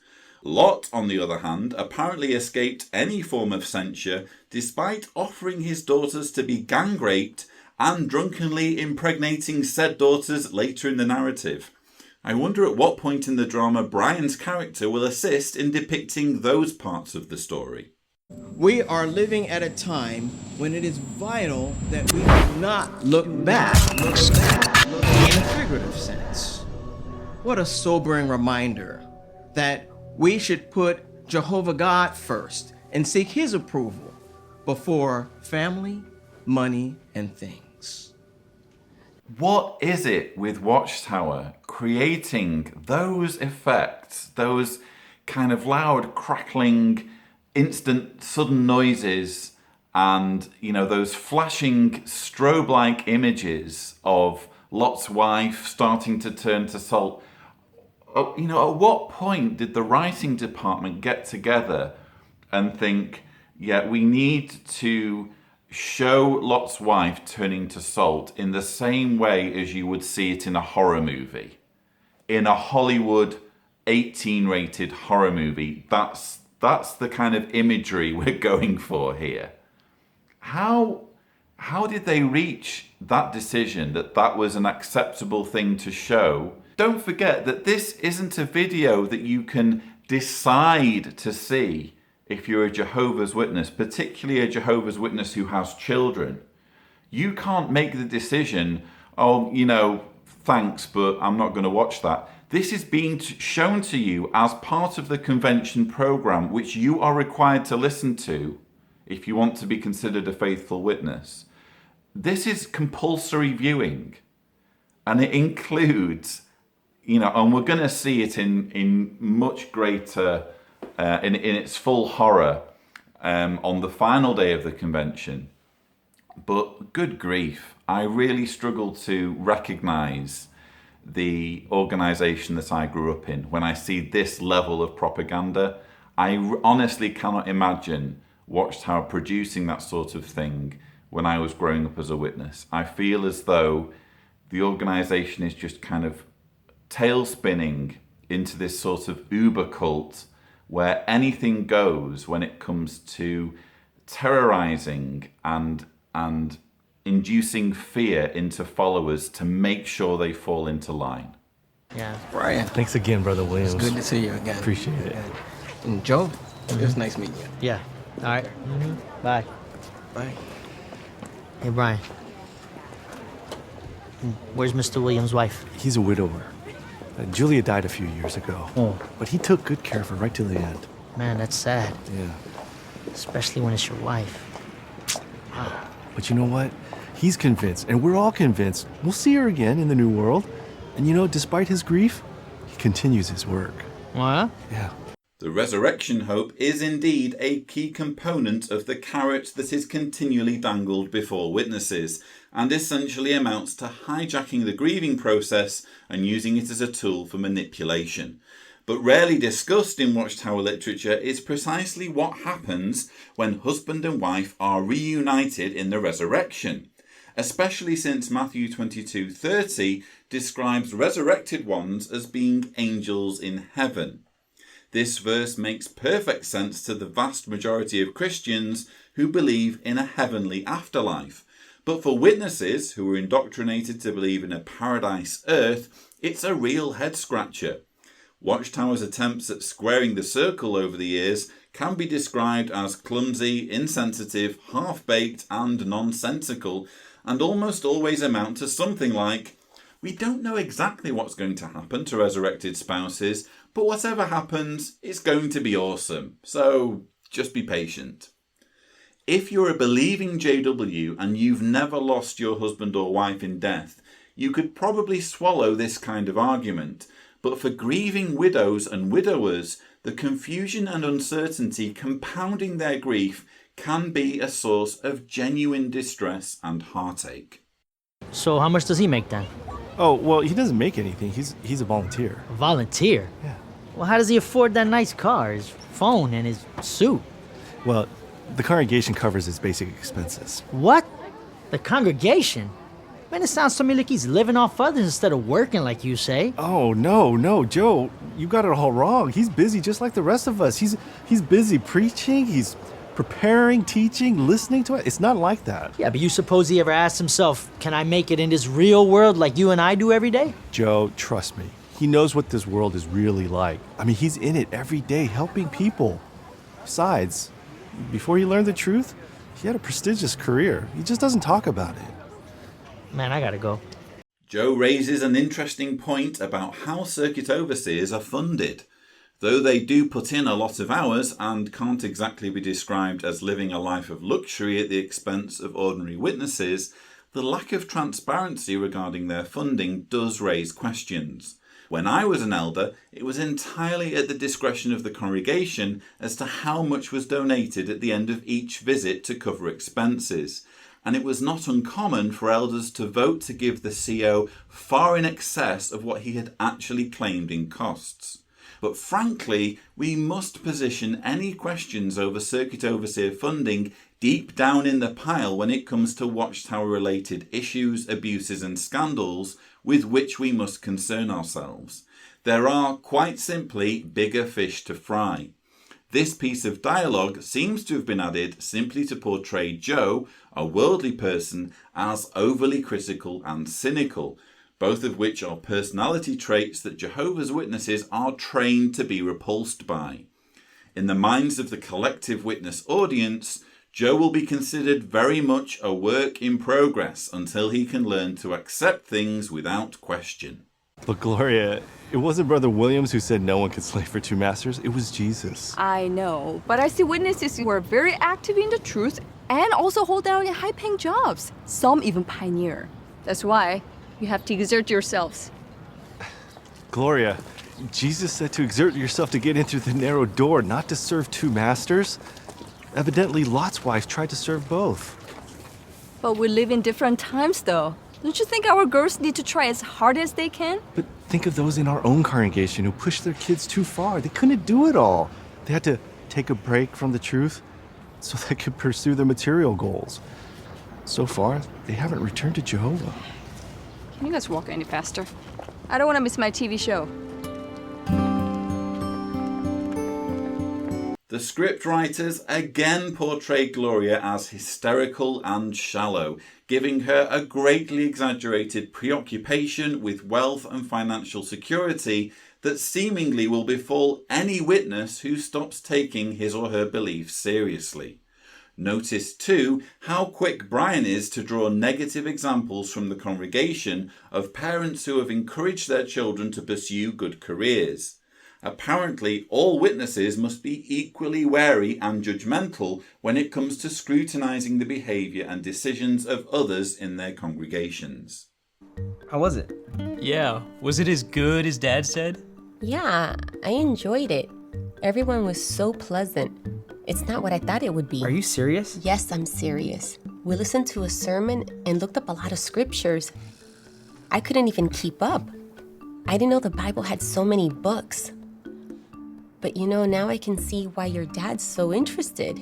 Predictably, on returning from her first meeting, Mary's fears and apprehensions have melted away, and she has been bowled over by 1, people being pleasant to her, and 2, the fact that the audience looked up a lot of scriptures.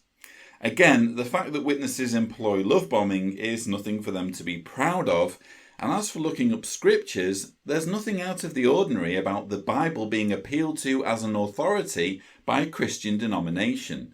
But Watchtower wants witnesses to feel as though they have a monopoly on loving kindness and on knowing what the Bible really teaches, so it's important that Mary returns from the meeting astounded by her experience. Unfortunately for her, her sons aren't buying it, at least not to begin with. So what does that mean? Yeah, what happens now? Are you ready to get baptized? Shall I baptize thou now? What's wrong with you? Stop that! Naughty, petulant boys who don't show sufficient respect for Watchtower. You just wait until a little bit later on in this drama, and you two will see the light.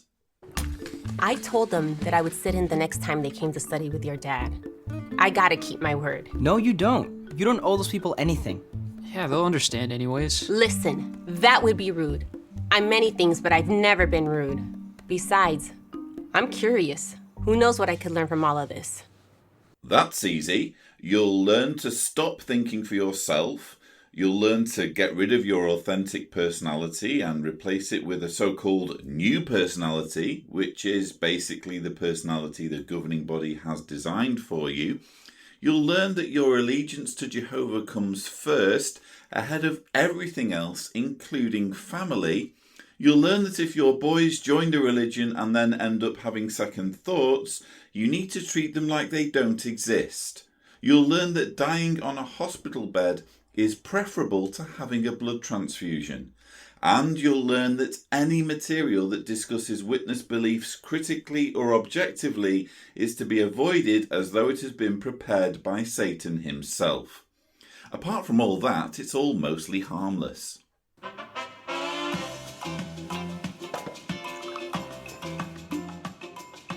Yay! Congratulations, guys! I know this place will be the home of your dreams. Those men are so funny. Mom, they're a gay couple. So? A year ago, that shocked you? Things change, and we need to get used to it. I just closed on a huge housing contract for my clients. You see, that's the only way to survive. Your girls need to get big money jobs. You have no choice. So this is the first mention of homosexuality in the drama, and I'm guessing the scriptwriters just couldn't help themselves but take some kind of swipe at gay people, given the fact that they're trying to reenact the story of Lot's wife and Sodom and Gomorrah, which according to tradition is supposed to have been famous for its homosexuality. Whatever their motives for including this scene, the scene is quite clearly homophobic in the way that it dehumanizes gay people. Gloria and her mother are on the sofa watching what seems to be some kind of reality television, and the gay people who are supposed to be the object of disgust are comfortably in the background, comfortably blurred, and very hard to distinguish who they are, what they look like, the fact that they're even real people. And this works perfectly if you're a cult that wants to paint a certain group, a certain demographic, as being worthy of contempt. You know, people who are disgusting and disgraceful and something slightly less than human. If you want to encourage people to fear and loathe those sorts of people. You want to dehumanize them, and that's exactly what this clip is designed to do. Just regard them as vague objects of contempt whose thoughts and feelings we don't need to trouble ourselves with. Sadly, this is not the last time gay people will be rounded on in this drama. The worst is very much yet to come. I'm going to take real estate classes so that I can earn my own money. I want to move to better apartment. Mom, can you please speak to Uncle for me about working for his real estate company? Now you talk like a good daughter.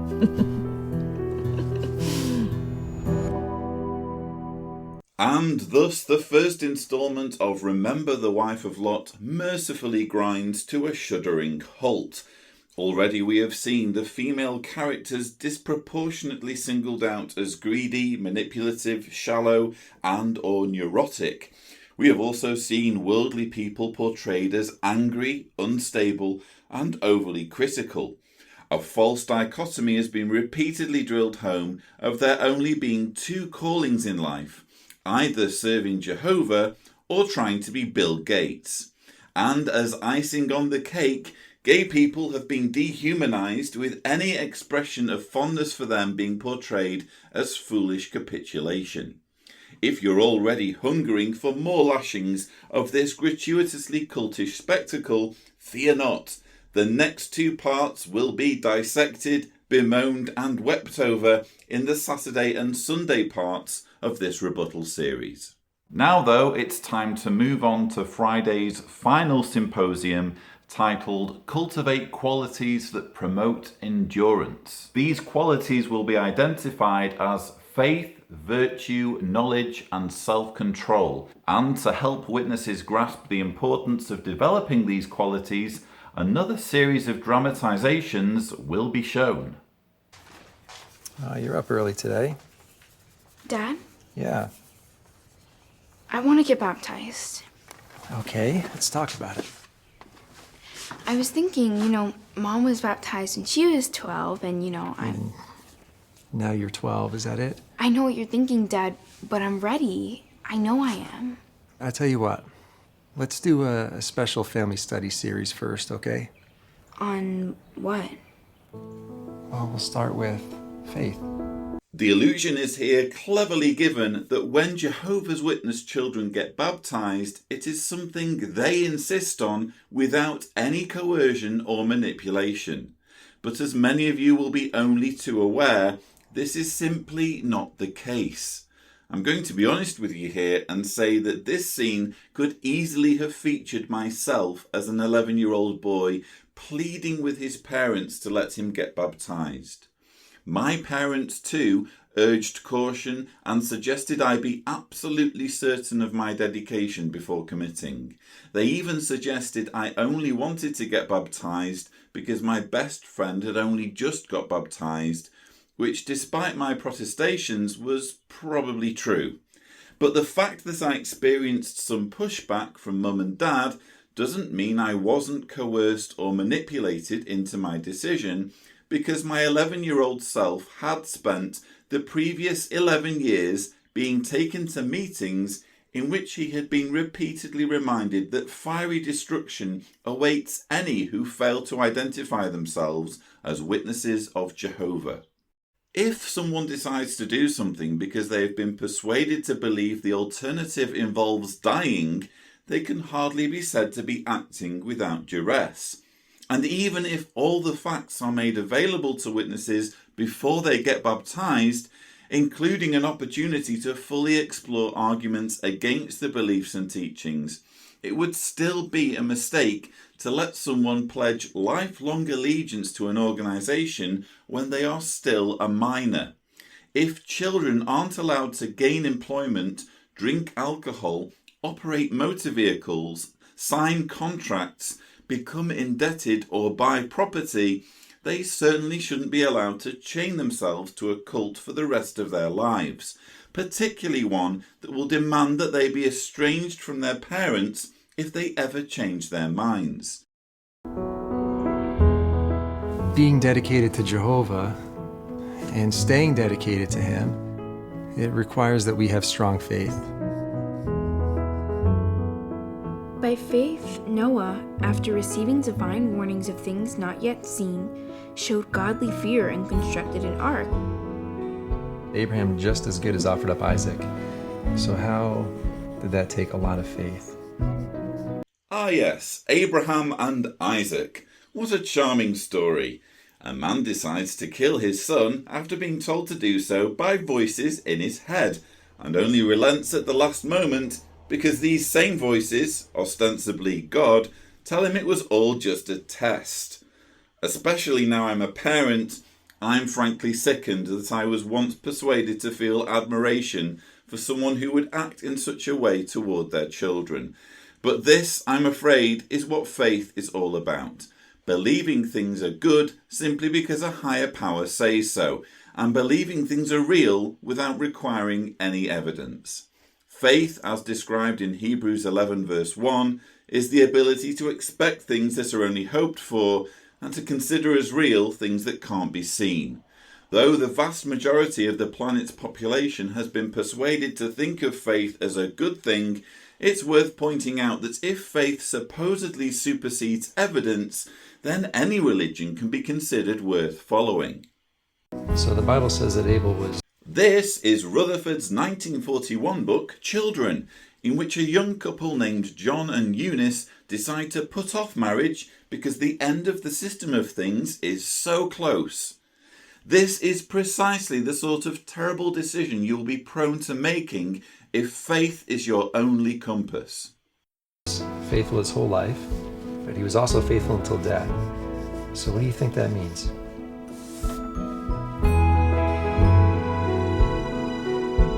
The witness audience will find this imagery of a child making pictures about Bible stories incredibly endearing.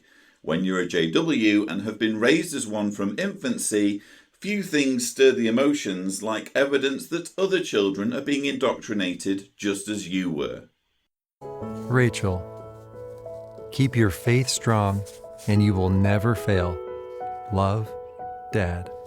Well, that was short and to the point. As we're going to learn as this series unfolds, Rachel's dad seems to have a thing for writing his daughter cards, which are fairly impersonal and really just a means of dispensing Watchtower's wisdom.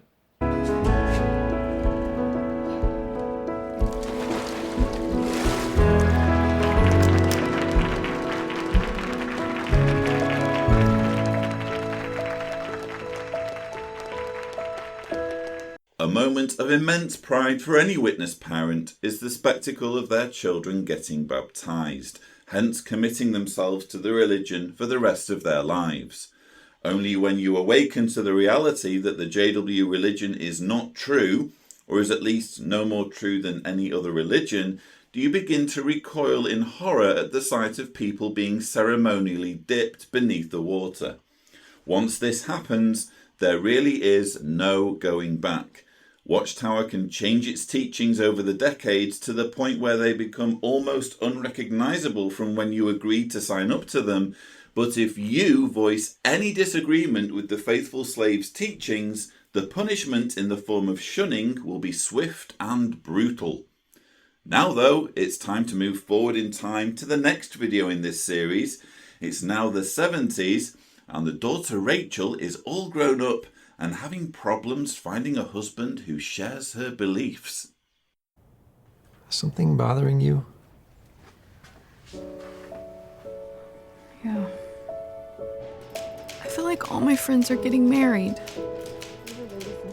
People at work wonder why I'm not dating. And they've even tried to set me up. I mean, come on, aren't you interested in, being with a guy? If by, being with a guy, you mean having sex, allow me to speak on her behalf and tell you that yes, she is almost certainly interested. Sexual desire is, after all, programmed into the psyche as part of an unending cycle of self-replication, as this 5-second Disney clip will attempt to illustrate.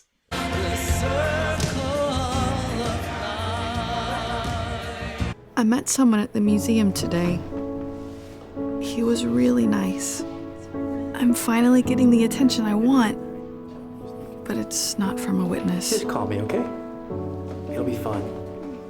So what are you going to do about it? The only thing she can do about it, show the man of her dreams the door. In case you're watching this and you've never been a Jehovah's Witness, now would probably be a good time to tell you that marrying non-witnesses, while not being a disfellowshipping offence, is severely frowned on in the religion. After all, it wouldn't be a very good cult if you could marry whoever you like.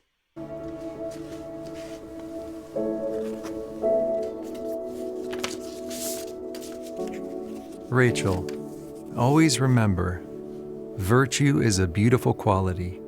And by virtue, what he means is abstaining from, you know...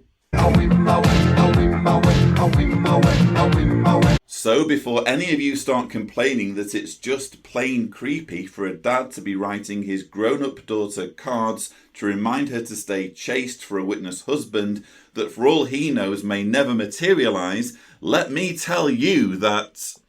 Okay, I admit it is pretty messed up. It's not just passive avoidance, but has real power. Power to do good. Treasure virtue, and Jehovah will treasure you. Love, Dad. God values you according to how you use or don't use your reproductive organs. Always good to know. Virtue is based on our love for Jehovah. As it says in the book of Psalms, O lovers of Jehovah, hate what is bad. Just call me, okay? It'll be fun. Do I love Jehovah enough to hate what is bad?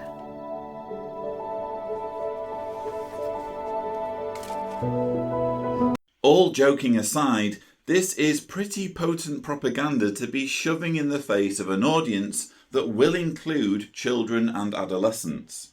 In the interests of being balanced, I can confirm that there were some things I enjoyed about growing up as a Jehovah's Witness, but sexual repression and intense guilt and paranoia over the opposite sex and how to manage one's genitals certainly wasn't among them. Witness youths are essentially ordered to stay chaste for a wife or husband who must only be chosen from among a finite community of people who believe as they do, with perpetual virginity the only other option on the table. Even masturbation is off limits as a way to ease matters, because even though the Bible is silent on the subject, this too is considered verboten. The 1976 book, ironically titled Your Youth Getting the Best Out of It, went as far as to warn several generations of young witnesses, myself included, that masturbating can make you homosexual. Eventually, I ended up getting engaged to a wonderful brother. But even so, I realized that marriage wasn't the solution to my problem. Remaining faithful to Jehovah is what really made me happy. Marriage wasn't the solution to her problem, it was remaining loyal to Jehovah that made her happy. That's really another way of saying it really wouldn't have mattered if she never got married and remained a spinster for the rest of her days, so long as she remained faithful to Jehovah, because Jehovah would have made her happy regardless. That's essentially what we've just been told. Again, it's hard for me to describe to you just how much damage this sexual repression does for young witnesses growing up in the organisation. You have your bodies regulated, you have your emotions regulated, you have your relationships regulated. All of these are areas in which you should quite clearly have freedom to choose for yourself. Instead, Watchtower is allowed to swoop in and say, no, actually, we're going to control all of these things. Quite apart from all the guilt, paranoia, misery, and depression that this causes for not just for young witnesses, but obviously for older witnesses as well who are unmarried. Quite apart from all that, just think of the impact Watchtower has had in people's lives. by people not getting married who otherwise would have got married. Gay and lesbian people forced to stay in the closet when otherwise they would have been free to be their authentic selves. The amount of damage Watchtower has done by tinkering in people's sex lives just doesn't bear thinking about. But now let's fast forward in the story, because now not only is Rachel married, she's also got a young lad who, surprise, surprise, is being raised as a Jehovah's Witness. I'm trying to study. For school? No, it's for the meeting tomorrow. I want to be able to give a comment. That's good. I'm sensing there's a problem, though. Yeah, a big one. I don't like to study. It's so boring. He wants to study so he can give a comment at the meeting, but he doesn't like studying because it's boring. Do I deduce that he is being coerced into doing something he doesn't naturally enjoy doing? We can go up to your room, and I'll show you how to get the most out of your study. Okay, sounds good. Well, that was easy. All right. I think you start by showing me maybe where you're stuck. Well, I'm trying to find the answer. Dad reminded me to pray to Jehovah first, asking for help to understand what I'm studying. He said it's important to look up the scriptures and make sure I review the main points, then think about how the material applies to me. I learned that study isn't just preparing for meetings. It's learning about Jehovah and how to live a good life. Where's Noah? He's up in his room studying. Really?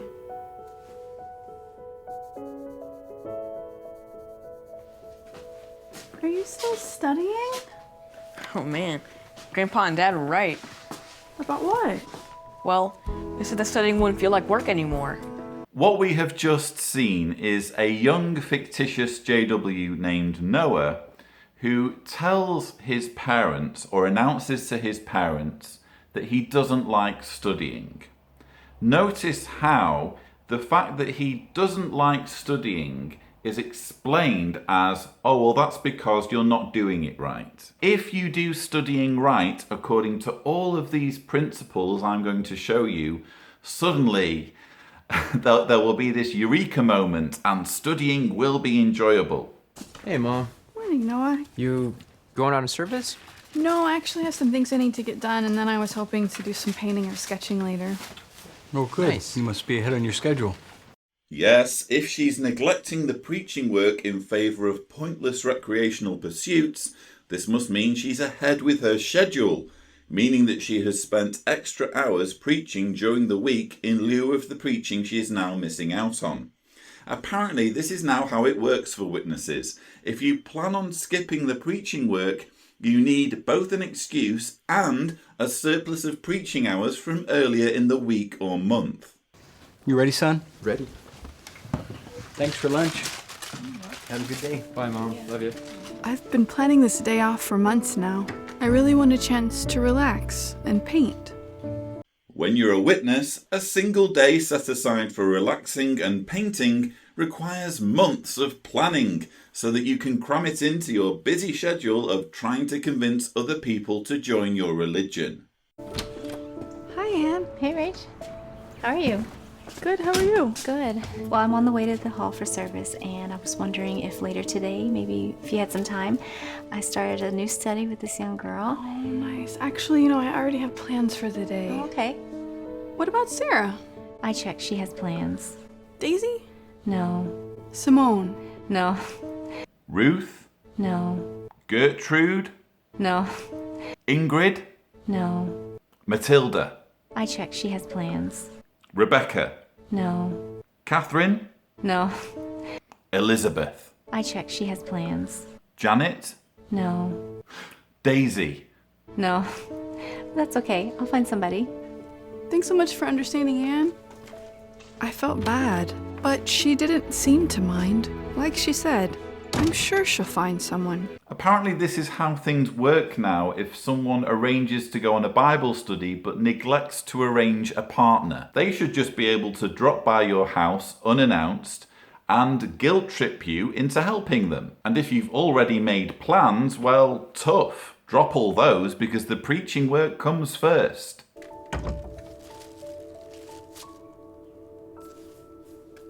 Dad's cards always gave me such good advice.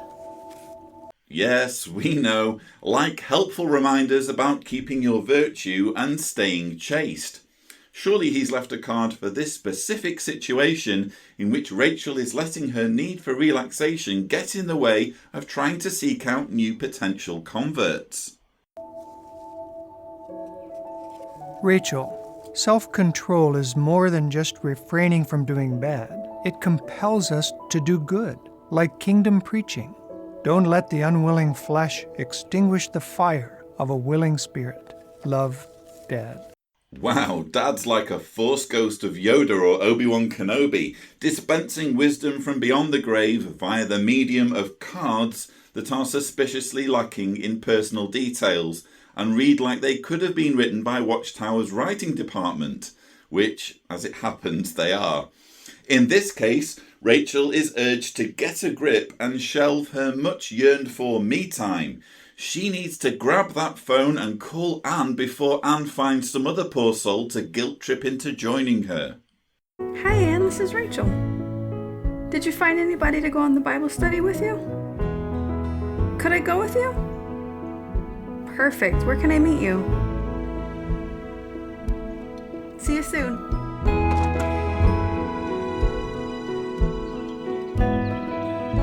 I'm glad I decided to help Anne. If you weren't glad you decided to meet Anne, that would have been a real plot twist of the kind M. Night Shyamalan would have been proud of. As it happens, you're a character in a piece of cult propaganda and you're doing and saying exactly what everyone is expecting. That was such a good Bible study. And I still have time to paint. This turned out to be a great day. In case it's not already clearly apparent, the purpose of this video is to remind witnesses that their time isn't really their own, that rest and relaxation comes a poor second to the urgent need to find new converts, and that there must be something wrong with them if they aren't blissfully content after surrendering their spare time to do the preaching work. Now though, it's time to leap Doctor Who-like to the year 1997, a year in which three people have a fictional conversation in which we must now eavesdrop, because the aim of this dialogue is to completely exonerate Watchtower of any culpability for falsely predicting 1975 as the date for Armageddon. So how was Pioneer School? It was great. We had Brother Daniels as our primary instructor. He's incredible. He's a good teacher. Whoever he is, he's hardly going to be a disappointing or less than satisfactory teacher, is he? And Noah, what was it like to be in Pioneer School with your grandpa? It was great. It really was. Hard to believe, though. I never thought this system would last so long, and I certainly never thought I'd be a grandfather. You probably didn't think this system would last so long because you've spent your whole life reading and studying Watchtower literature, which has repeatedly promised over many decades that Armageddon is imminent and just around the corner. Of course, the most glaring example in living memory of Watchtower being caught red-handed indulging in false predictions in this way is unquestionably the hype surrounding 1975, which this unconvincingly old grandfather will now attempt to reassure us really wasn't such a big deal. So, Grandpa, what was it like when you were my age? Well, when I was about your age, I had just become a new father. I could tell even then your mother was going to be an artist. Those were good times for us. A few years later, though, your grandmother became seriously ill. Hey, sweetie. We didn't know it at the time, but she wasn't going to get better. Watching your best friend die a little each day, it just tears you up inside.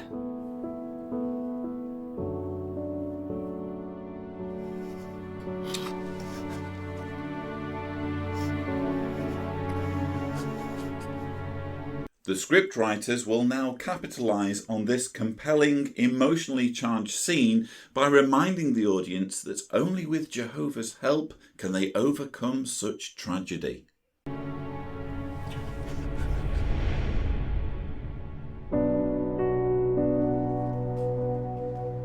With Jehovah's help, and with the support of the brothers and sisters, we got through it. We learned to rely on Jehovah in ways we never had before. The truth is that non-Jehovah's Witnesses lose people in death just as Jehovah's Witnesses do, and whatever their religious or non-religious beliefs may be, they too are nearly always able to overcome tragedy and bereavement given sufficient emotional support and the passage of time. Watchtower again insists on claiming a monopoly where none exists, by trying to sell the idea that they alone have the solutions to life's problems. And that helped when, years later, another test came our way. You see, back then, some were looking to a certain date as signifying the end of this old system of things. When you say some were looking to a certain date as signifying the end of this old system of things, I think what you mean to say is all Jehovah's Witnesses were looking to 1975 as signifying the end, because this is the date that was specifically given to them by their leaders, the Watchtower Society. If you're a Jehovah's Witness watching this and you don't believe me, please consider the following evidence that 1975 was pointed to both from the convention platform and in the publications themselves. Firstly, I would draw your attention to the 1966 book, Life Everlasting in Freedom of the Sons of God. This book essentially unveiled the 1975 teaching, basing it on a convoluted interpretation of the system of Jubilee years in ancient Israel, which I won't bore you with now. Suffice to say, the book hinted very strongly that 1975 would mark 6,000 years from Adam's creation, ushering in a 1,000-year period of rest and freedom for mankind. Along with this extraordinary interpretation of Scripture, note the tone of urgency with which the chronology was put forward. The Jubilee year of God's ancient law was a shadow of the good things to come. The substantial reality that it foreshadowed must yet without fail be introduced for the good of all the groaning human creation. The blessed time for its introduction is fast approaching.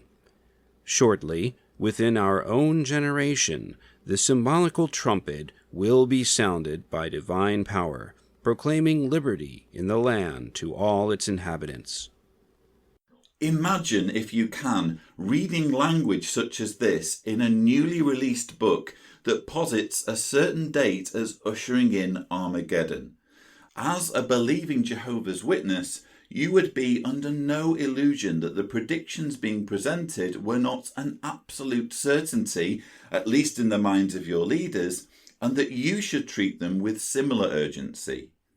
With this date having been established, consider the following quote from an Awake magazine published the same year. Does God's rest day parallel the time man has been on earth since his creation? Apparently so. In what year, then, would the first 6,000 years of man's existence, and also the first 6,000 years of God's rest day, come to an end? The year 1975. It means that within a relatively few years we will witness the fulfillment of the remaining prophecies that have to do with the time of the end. It's hard to imagine the organisation being more explicit in pointing to 1975 as the culmination of the time of the end. Now take a look at what was printed in a 1968 Kingdom Ministry. Just think, brothers, there are only about 90 months left before 6,000 years of man's existence on earth is completed. Do you remember what we learned at the assemblies last summer? The majority of people living today will probably be alive when Armageddon breaks out, and there are no resurrection hopes for those that are destroyed then. Watchtower here in 1968 is even counting down the months until Armageddon breaks out. But notice the Kingdom Ministry reminds witnesses of what they learned at assemblies. This is significant because it was from the convention platform that much of the hype around 1975 was stirred up. There are few better examples of this than the famous "Stay Alive Till 75" mantra that was proclaimed by District Overseer Charles Sonutko at a convention in Wisconsin, as you can hear for yourself in the following recording.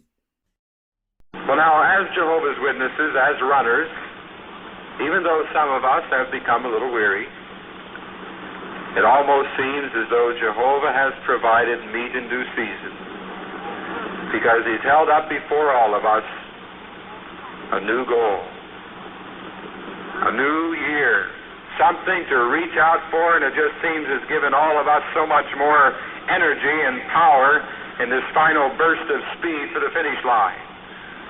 And that's the year 1975. As one brother put it, stay alive to 75. So, did Watchtower predict Armageddon to come in 1975 and stir up expectations accordingly? The answer to that is an emphatic yes, even though the video we will now return to watching will do its level best to rewrite history and lay the blame squarely at the feet of witnesses themselves. A few even went so far as selling their homes and quitting their jobs.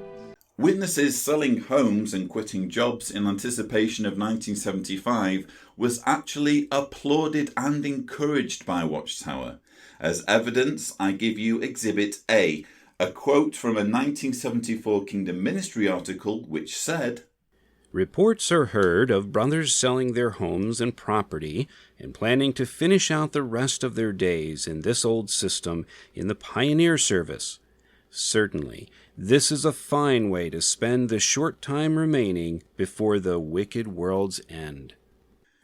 In case you haven't already noticed by this point, Watchtower is here indulging in lies and deceit on an epic scale by both misrepresenting the source of the 1975 prediction and trying to distance itself from the self-destructive fervour with which witnesses took the prediction to heart.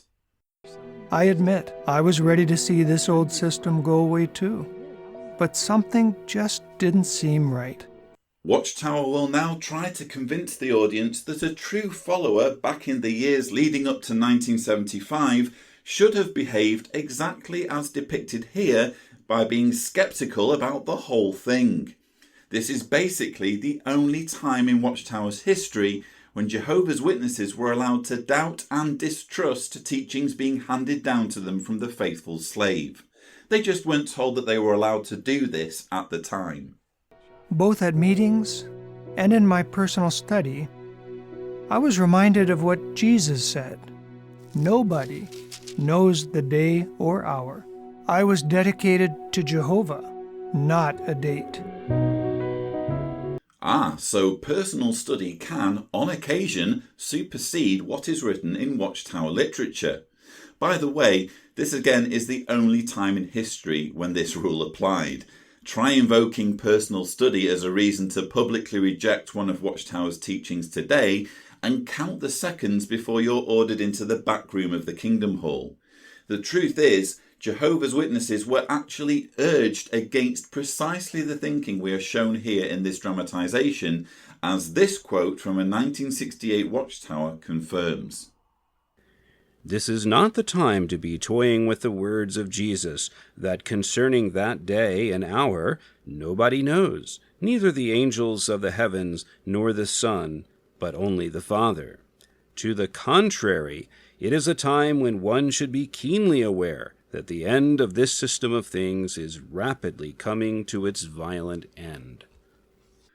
Only after 1975 did Watchtower perform a complete U-turn, telling witnesses to stop focusing quite so much on dates, as we see here in the following quote from a 1976 Watchtower. "But it is not advisable for us to set our sights on a certain date, neglecting everyday things we would ordinarily care for as Christians, such as things that we and our families really need. We may be forgetting that when the day comes, It will not change the principle that Christians must at all times take care of all their responsibilities. If anyone has been disappointed through not following this line of thought, he should now concentrate on adjusting his viewpoint, seeing that it was not the Word of God that failed or deceived him and brought disappointment, but that his own understanding was based on wrong premises.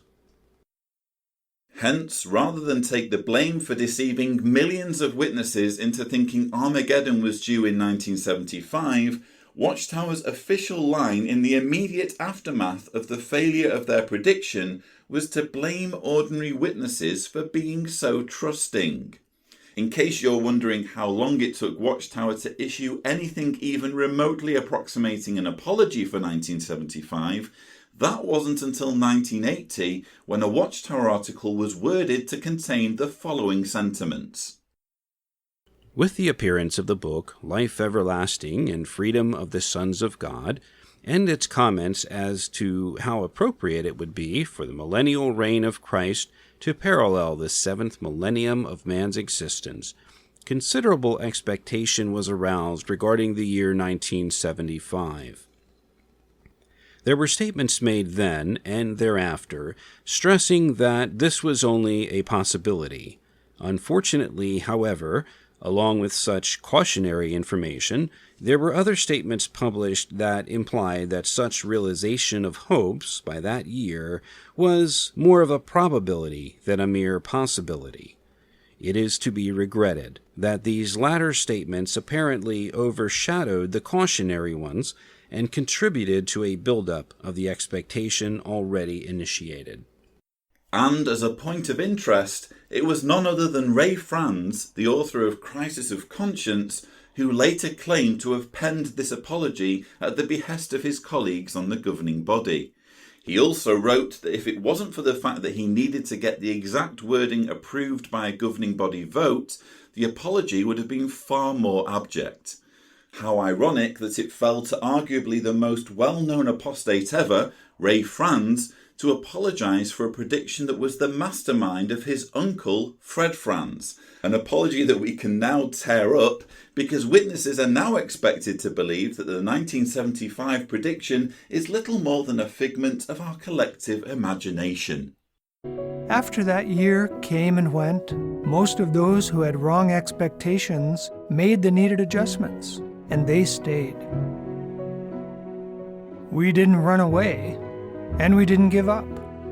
If you run away from Watchtower or give up on them because they've been caught red-handed making a false prediction, this must be because you're a despicable coward. We trusted in Jehovah. When I see older ones now, I don't just see gray hair. I see living, breathing examples of endurance. Wow, Grandpa. I didn't know you had to endure through all that. We got through it with Jehovah's help. I think when most people see old people, they don't automatically think, well, there's a bunch of grey hair. Only when you're a Jehovah's Witness are you able to treat people as human beings. Unless those people are gay, of course. Seriously though, it's difficult for me to describe to you how appalled I was when reviewing this footage.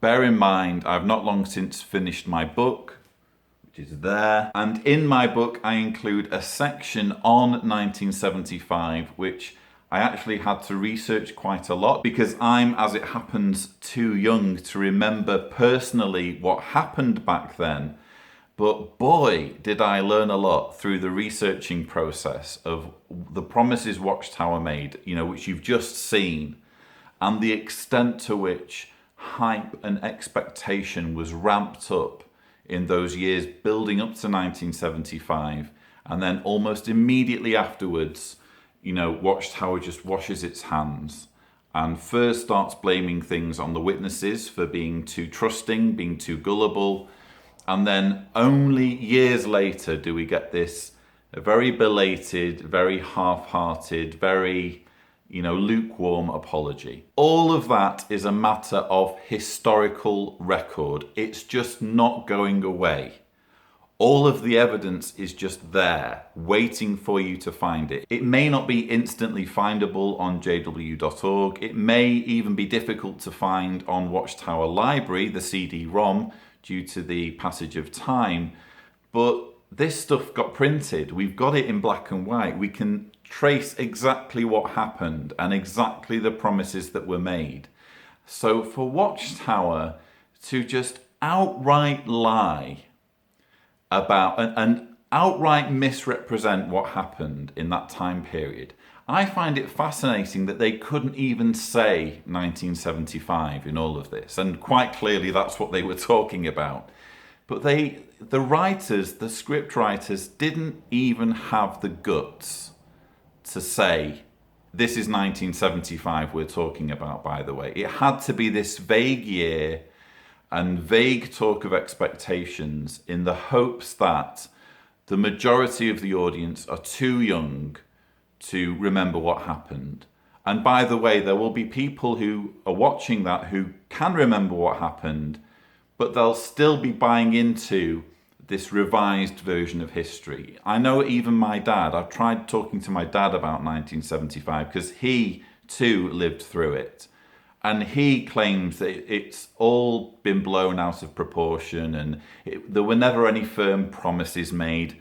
Nonsense. All you need to do is look at what the literature was saying, and it's there in black and white. So again, how Watchtower can accuse apostates, people like me, of lies, of deceptions, of misrepresentations, when they've produced that. I mean, surely this is taking hypocrisy to a whole new level. I didn't know. That evening would be one of our last together.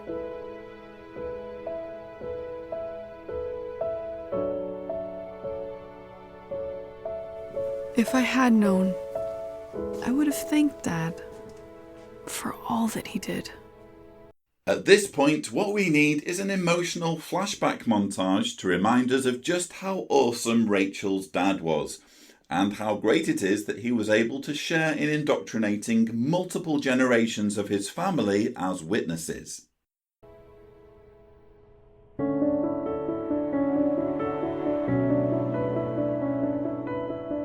Teaching me how to study, meditate, and put into practice beautiful qualities.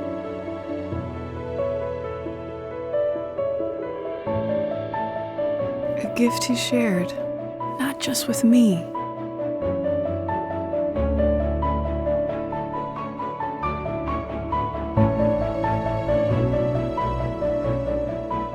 A gift and scriptural reminders that somehow seem to keep giving. Yes, those notes from beyond the grave were really something. Even if they were pretty much a piece of text that could have come straight out of a Watchtower, beginning with Dear Rachel and ending with Love Dad. No matter how hard it got.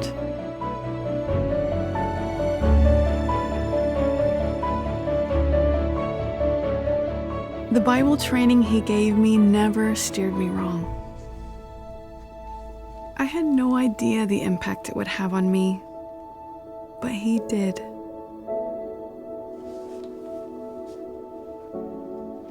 I thank Jehovah that he raised me in the truth the way he did.